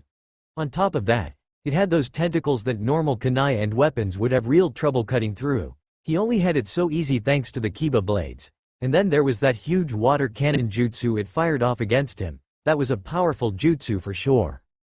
And even with its awkward shape and huge size, the Conch King was surprisingly fast and able. And that wasn't even getting into how durable its shell was. It was scalable to a mountain itself, he was sure. It had taken Naruto using a big ball Rasengan almost as large as he was tall and wider than he was to defeat it while it was pinned by Jiraiya. A technique that at not even a fifth of that size when used against Itachi's doppelganger had created a crater hundreds of feet in diameter. And even then he was sure it only worked because the Rasengan itself not only ground into a target, but exploded into a massive shockwave after that fact when fired off fully. If it wasn't an attack that could pass through its shell and hit it right within, there was few attacks that came to mind that could bring it down. All in all, the Conch King was a beastly summon boss, possibly right up there with Shiramari, and most likely had a clan alongside it. One thing Amaya wasn't wrong in, was his confidence in the Conch King, that Daiki would admit. He arrived at the tower not long later, 20 minutes or so, pausing in front of it before entering and peering inside. There was a variety of leaf chunin present within the building, and he could see Anko as well, at the top of the tower, resting in a back room, laying along a couch. On top of that, in the middle floor, within a large mess hall, he noted there were 2 teams of genin present. It was Gaara and his siblings, and Team 8 comprising of Hinata, Kiba and Shino. So those 2 were the only other teams that made it so far, huh? Well, there's still 4 days. Daiki mused, making his way inside, not bothering with the entrance room and just jumping straight up onto the pathways above leading into the middle flooring. The middle floor, from what he could see, didn't just have the mess hall, but a bunch of dorm-like rooms with 3 single beds in them. I guess I'll go pick out a room, he mused. There seemed to be some kind of chunin behind a desk at the area where the rooms were, so he headed there first. That guy probably handled the room keys and shit. He'd head to the mess hall first, mostly to see Hinata and maybe have a look-see at Gaara. But his eyes flickered up, peering through the ceiling up into the top floor, where he saw someone rushing out of the control room towards Anko. He'd most likely be getting company soon, so that was what he did. He headed over to the chunin at the dorm rooms, acquired a key from the man while he was gaping at the fact he was a single genin allowed to compete and that he had completed the exam already. Then he headed into his room and closed the door beside him. Right, first things first. Daiki hummed, sitting on the bed. He brought his hands together in a cross seal, a shadow clone popping into existence beside the bed. You know what to do, he told his identical copy. Back to the grind, his clone grinned. Sunpo, he said simply, and in a flash of black and green, disappeared, heading to Isobu's dimension. He'd created that clone with half the total amount of chakra he had, who would then use the jutsu against himself to create a mass amount of clones, who would then all work on his newest jutsu, since they were water affinity and would be quicker to learn over Yagura's wind jutsu. He definitely wasn't going to let his grind fall to the wayside just because he was stuck here for 4 days. Right, now let's get a good look at my stats. Daiki grinned and clapped his hands. He was eager to see just how much his chakra capacity had grown due to the new seal on his neck. Status, he thought. Name: Daiki Yurei. Age: 13. Chakra capacity: 81,300 162,600. Low tier cage. Strength: 172, endurance: 246, durability: 172. Agility: 172, taijutsu: 203 500, ninjutsu: 262 500. Genjutsu: 45 500, bukajutsu: 116 500, chakra control: 225 500. Chakra affinities: lightning, advanced, roar with the power of thunder. Water, Advanced. The sea parts before you. Fuinjutsu, advanced, the breath hitches. Daiki's eyes flew wide open at what he saw. 162,600, and low-tier cage? Holy shit. He'd breached into the cage realm in chakra. Yes. He pumped his fist into the air, hopping off the bed. Sure may have only been low tier as far as cage went, but that didn't fucking matter. That was the motherfucking cage tier. Really, that's all it takes to reach cage status? I can only half submerge my body in here, Isobu uttered, surprised. How sad. Daiki froze. You picking a fight, buddy? No, just a factual statement. I don't bully the weak. Isobu fired back. Daiki would have loved to give him a zinger of a burning comeback and totally destroy the Biju's self-esteem, but, luckily for the big giant turtle, there was a knock at his door that saved him from such a fate. You keep telling yourself that, Daiki, it's as true as the sky being purple, but whatever helps you sleep at night, Isobu snorted. Daiki vowed revenge. But not now, he already knew who was at his door. He made his way over and pulled it open, and surprise, surprise, a familiar, attractive and voluptuous purple-haired hottie dressed in a short tiny orange skirt, long open tan trench coat and skimpy mesh armor that showed off those tig ol' biddies of hers deliciously was standing on the other side of the doorway. Daiki leaned against the door frame and gave her a smoldering stare and ever so debonair smile. Sup good lookin', he greeted her. Anko didn't even twitch. We need to talk, horny brat. Daiki was already well aware of why Anko came searching him out for a little talk. That didn't mean he couldn't be a little shit about it for a laugh though. Talking is pretty low on the list of what I want to get up to with you. He grinned at the purple-haired woman. Anko rolled her eyes and bodily pushed past him into the room. Daiki shrugged, pushing off the door frame and closing the door behind him. She looked around the room almost suspiciously, as if searching for something out of place. Daiki had to resist the urge to snort. What, did she think he had her old teacher stuffed beneath one of the beds or in one of the tiny closets? Maybe Orochimaru was in the bathroom soaping up and having a rub-a-dub-dub in the tub with a nice warm and relaxing bubble bath? So, you wanted to talk? Daiki prompted, crossing his arms, or we could skip it and get right to the naked part. I'm good with that. Hilarious, Anko scoffed and turned back around to look at him. You should be dead. She dropped on him, right to the point and ever so bluntly. Pretty sure I shouldn't be. He shrugged back. There was no need to be so dramatic about it. While it was true the curse seal had a massive fatality rate, with only a 10% survival chance, that didn't just come down to the body. A lot of it came down to willpower and toughing out the pain of the seal itself like Sasuke dude. The guy went through a bunch of hallucinations and crap in the original timeline and was probably going through them right this very moment actually. It was excruciatingly painful for sure. Daiki could attest to that, but not exactly something Daiki would roll over, give up and die from. That was quitter talk. A complete antithesis to the mentality needed for throwing one's self into the great grind. Pain was just weakness leaving the body. Stop being contrary, brat. Anko rolled her eyes. I know you have the curse seal. My old teacher was happy to brag about it. That Uchiha kid is probably writhing in agony right about now and a step from croaking, but what I don't understand is why you're not. It's mighty suspicious. He could see where she was coming from, after all, him gaining the curse seal, yet not going through the same agonizing hours on end of hanging to life by a thread, fighting and clawing tooth and nail mentally for survival, would imply that he was given something different, or maybe even had it all along and Orochimaru bringing it up was all just a ruse to allow him to use it freely. Too bad for her, he was above little things like that. Orochimaru did give me his little hickey seal, Daiki shrugged, coming right out with it. It's just too bad for him. He's a complete hack with seals and I'm utterly immune to his little body-jacking stunt. Tough talk for an itty-bitty genin. Anko raised an eyebrow at him, but he noticed she stilled a bit at the mention of the body-jacking. You have to admit though, kid, you're suspicious as hell right now. You finished the exam with a clone of all things, while your real self was still out in the forest, and not long later, less than half an hour even by our estimates, you faced off against Orochimaru? What's your point? Daiki crossed his arms. In case you haven't realized yet, I literally put my life on the line and fought one of the 3 legendary Sannin to protect my comrades. You see that big fuck-off black tornado? All me. I took his little seal, amped myself with it and blew him the fuck away.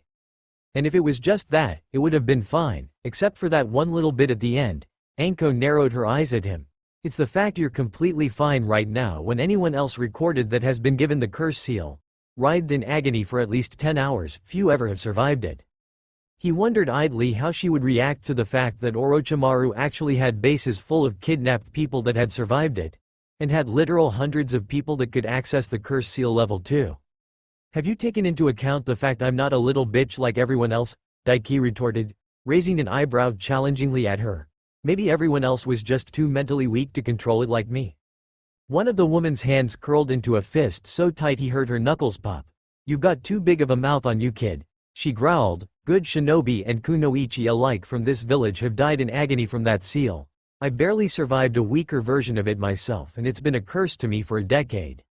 That doesn't change my point. Sucks for them and you, I guess, and I sympathize, but when it comes to me, you're not dealing with the average ninja warrior anymore, Daiki retorted. I told you already, he's a complete hack when it comes to seals, and I'm completely immune to the real purpose of the curse seal. And am I supposed to just take your word for it? Anko bared her teeth. You've done a whole lot of boasting, but, like it or not, my teacher is one of the greatest geniuses to ever come from this village. An S-class legend that only the Hokage could defeat in a fight now, and you, some random genin, if a talented one, claim you're completely immune to the curse seal that has felled even experienced and powerful jonin? Where's the proof? You know, I get this is kind of an important topic for you and has been like a curse for you, no pun intended, but you're not as hot when you're this pushy. Daiki rolled his eyes. You've already told the old man about this, right? What did he say? He changed the subject lightly. Nothing, he was tight-lipped and told me not to worry about it. Just got this thoughtful look on his face, said something about, is that how it is, and dismissed me. Anko replied, eyes narrowing even thinner at the mention of the Hokage, told me to speak with you about it. Said I get my answers. Did that mean that Old Man Third had caught on to exactly how he was able to make the curse seal his own, thanks to Isobu? It's really not that big of a logic jump if one understands your status as a Jinchuriki, Isobu chimed in fact, I do believe in the other timeline, this Orochimaru fellow used that Yukimaru boy whose chakra could suppress mine, in the hopes of making him my Jinchuriki and then taking over his body with me unable to do anything due to being suppressed. That made sense. He'd always wondered what Orochimaru's whole deal was during that point, and why he bothered with it. But then, one of his biggest problems later revealed was having too weak of a body to use senjutsu. As a perfect Jinchuriki, that would more or less be a non-issue for him. Still, he had to wonder, where the ever-loving fuck that Yukimaru kid came from and how his chakra had an effect on Isobu.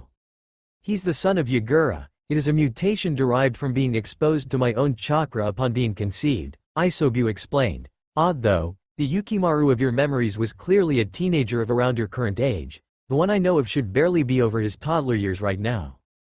That was indeed weird, and it explained a lot actually. Neat.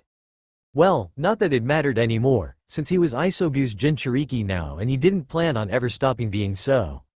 He was the great Lord Sanbi Jinchuriki-sama. Anyway, it seemed that the Sandame was leaving the big reveal up to him here. He could tell Anko about his status as a Jinchuriki and reveal how he bodied the curse seal and made it his own and put an end to this nonsense here and now. It would be a slight problem of someone else knowing of his status as a Jinchuriki, but then, Anko wasn't exactly the type to give that information out freely, and would even most likely take it to her grave even under torture. And no doubt the old man had at least told his advisors, since he trusted them. And those two old clowns probably told Danzo. Annoying, and they'd have their eyes on him, but easy to deal with, and he already planned on dealing with Danzo at some point. Fuck it. It's pretty simple honestly, no real big grand mystery behind it. Daiki decided to just bite the bullet and shrugged. I'm a Jinchuriki. Those curse seals all have a shard of your teacher's soul in them so he can control the people with them and eventually take over their bodies if he wants, and as long as one of them remains, he can't actually die. When he put his Hiki seal on me, my Biju destroyed the part of Orochimaru in it and made it pretty much benign, as in, I can use the benefits of the seal without any of the drawbacks. Silence. Anko's eyes slowly widened at his words. His soul? Anko's mouth floundered a bit and her expression screwed up in disgust. You mean I have a piece of Orochimaru inside me right now? She focused more on that than the Jinchuriki thing. Yup, lucky bastard, Daiki nodded and gave a huff. Basically, the way the seal works is it naturally draws in something called nature energy. The shard of Orochimaru would then convert that energy into nature chakra and something called senjutsu and pass it through into you, giving you a boost and a power, but at the same time, enriching your own chakra and making the user feel dependent on him, so he can eventually basically take over other people's bodies. Anko sat that fine booty of hers down on one of the 3 beds within the room, the one he'd chosen to sleep in tonight at that. Senjutsu? That's crazy high-tier stuff. Only Lord Jiraiya is said to be able to use it, not even the Hokage can. She placed her hands on her knees, and hunched over and thought. It was a very unladylike seating position, and if he was in front of her, he could see up her skirt for sure, so he did just that, stepping over to stand in front of her, just for a peek. Purple thong, nice, but wait. How do you know all this?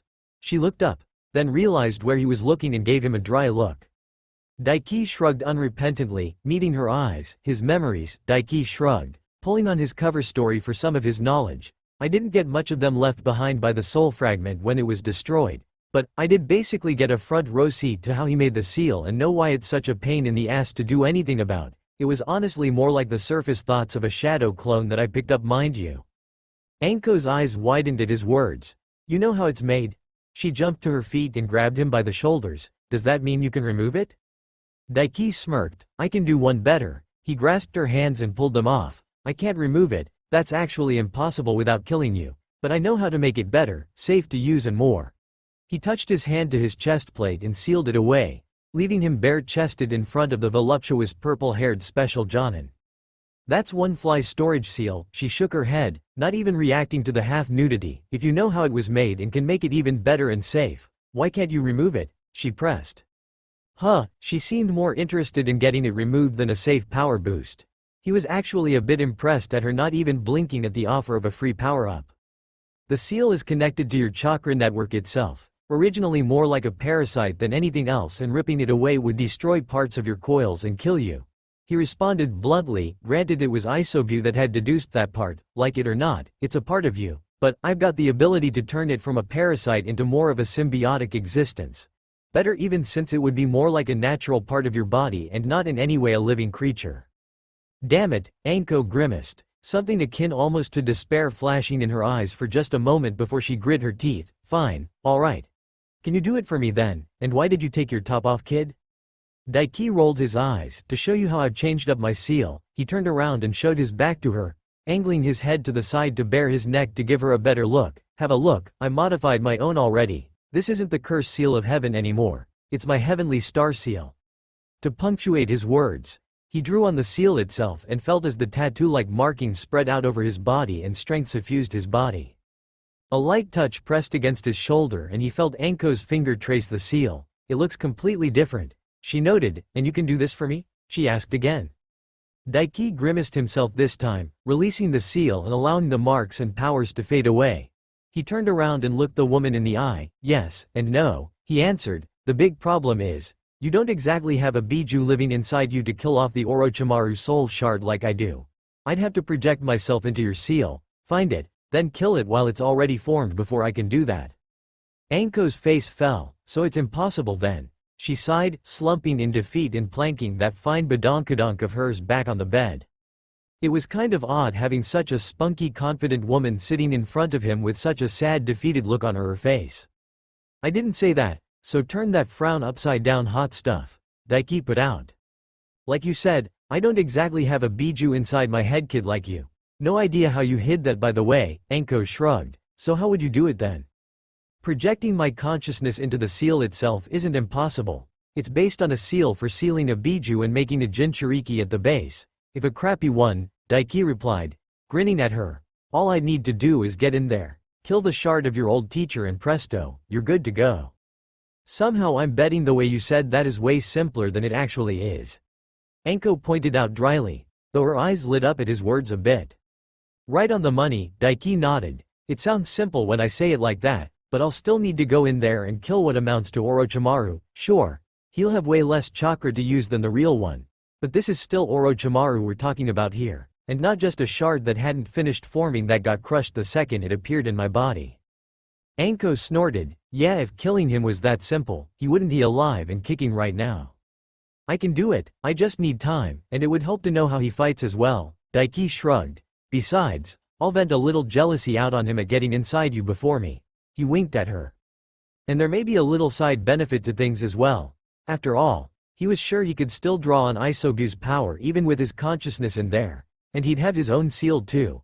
And when he killed it, he could snap up the chakra of it and add it to his own for a decent boost in chakra capacity, just like the one Isobu crushed out of existence. Beyond that, Anko was a prodigy student of Orochimaru's back in the day as a teen. She was held back by the seal itself to his knowledge. Removing that hamstring and actively making it better for her may make it so she could catch up to the likes of Kakashi and Guy, more or less becoming an S-class kunoichi, possibly. And another strong and useful ally against the Akatsuki. Are you sure you ain't some kid of Lord Jiraiya? You're one horny little pervert. Anko barked out a laugh in pure amusement, the mood lightening almost immediately. Can't say I don't like the confidence in you though. Jiraiya wishes he had a kid as awesome as me, Daiki snorted. Also, I'm a teenager. And you're literally as hot can be and wearing practically nothing. You make it hard to think straight. He admitted truthfully. Seriously, he had an unbelievably hard time keeping his eyes off those tits of hers. Case in point, his eyes drifted to the large bodacious melon stretching out her mesh shirt underneath the trench coat she was wearing. Anko followed his gaze and smirked, crossing her arms under her breasts and making them swell up even larger into a mountainous cleavage. Like my tits do ya? She teased. Damn straight. Daiki nodded. Fair enough then, Anko snorted and then stood up, before boldly reaching forward with one hand and cupping his crotch. She opened her mouth to say something before pausing and her eyes widened. Damn kid. You're packing quite the weapon down here. There's a reason I call it Manda 2.0. Daiki smirked at her, baring his teeth. She erupted in a hail of hilarity. Oh hell. That old snake would rage so hard if he heard you say that. Good on you, Anko praised. And grasping his half-hard dick through his pants, stroking it with her palm. I'll be real here kid, if you manage what you said, I'm fine with letting you have your fun with me and riding me like a pony. His cock throbbed at the mental image and a shit-eating grin appeared on her face. Seems you like the sound of that, huh? Anko teased, and licked her lips at him, and before his eyes, her tongue stretched out to below her chin and she wiggled it at him before pulling it back between her plump lips. Damn tease. A bit like this you mean? Daiki lashed out with his hands, grabbing the woman by her hips and forcing her to spin around. Before reaching up with one hand while the other went to her back, he grasped her by her spiky pineapple-like ponytail and pushed her down with the other, bending her over and yanking her head back, exposing her neck to him using her hair as a leash, and pressed himself against her backside, grinding his hardness into the soft, bouncy lusciousness of her full ass, stretching out that skirt of hers to the point where it looked like a second skin. Oh, you're a bit of a rough one, huh? Rawr. Anko laughed and looked back at him from the corner of her eye and then began wiggling her hips, grinding herself against his raging cock. Knee-eye. A teasing bray vibrated out of her throat and lips. He had half a mind to just seal away both of their clothes and just take her right here for this teasing. He was harder than he could ever remember being. Lust filling his veins. Even having his way with Kurenai hadn't made him this horny. But it was not to be. A second later, there was a puff of smoke and there was a pillow in Anko's place while she stood at the top of the bed and readjusted her clothing. That'll have to wait until later kid, Anko told him, walking past him and trailing a single finger over his bare shoulders as she did. I'll look you up during the month leading up to the final round of the exams and show you what I can of my old sensei's fighting style and jutsu. Daiki gave her a deadpan look. And what am I supposed to do with this? He pointed at the massive spear-like tent at his crotch. That is not my problem right now, she shrugged. You can always go find Kurenai. Not that she comes close to how hot I am. But she's an easy lay as you know, and she might tide you by until you get your hands on this prize. She looked over her shoulder at him as she reached the door and then gave her ass a little spank over her skirt, letting him know exactly what the prize she was talking about was. And then she opened the door and left the room behind, leaving Daiki standing there with a massive boner and nobody to use it on. Maybe he could see about clubbing some seals with it, see if that euphemism actually held up?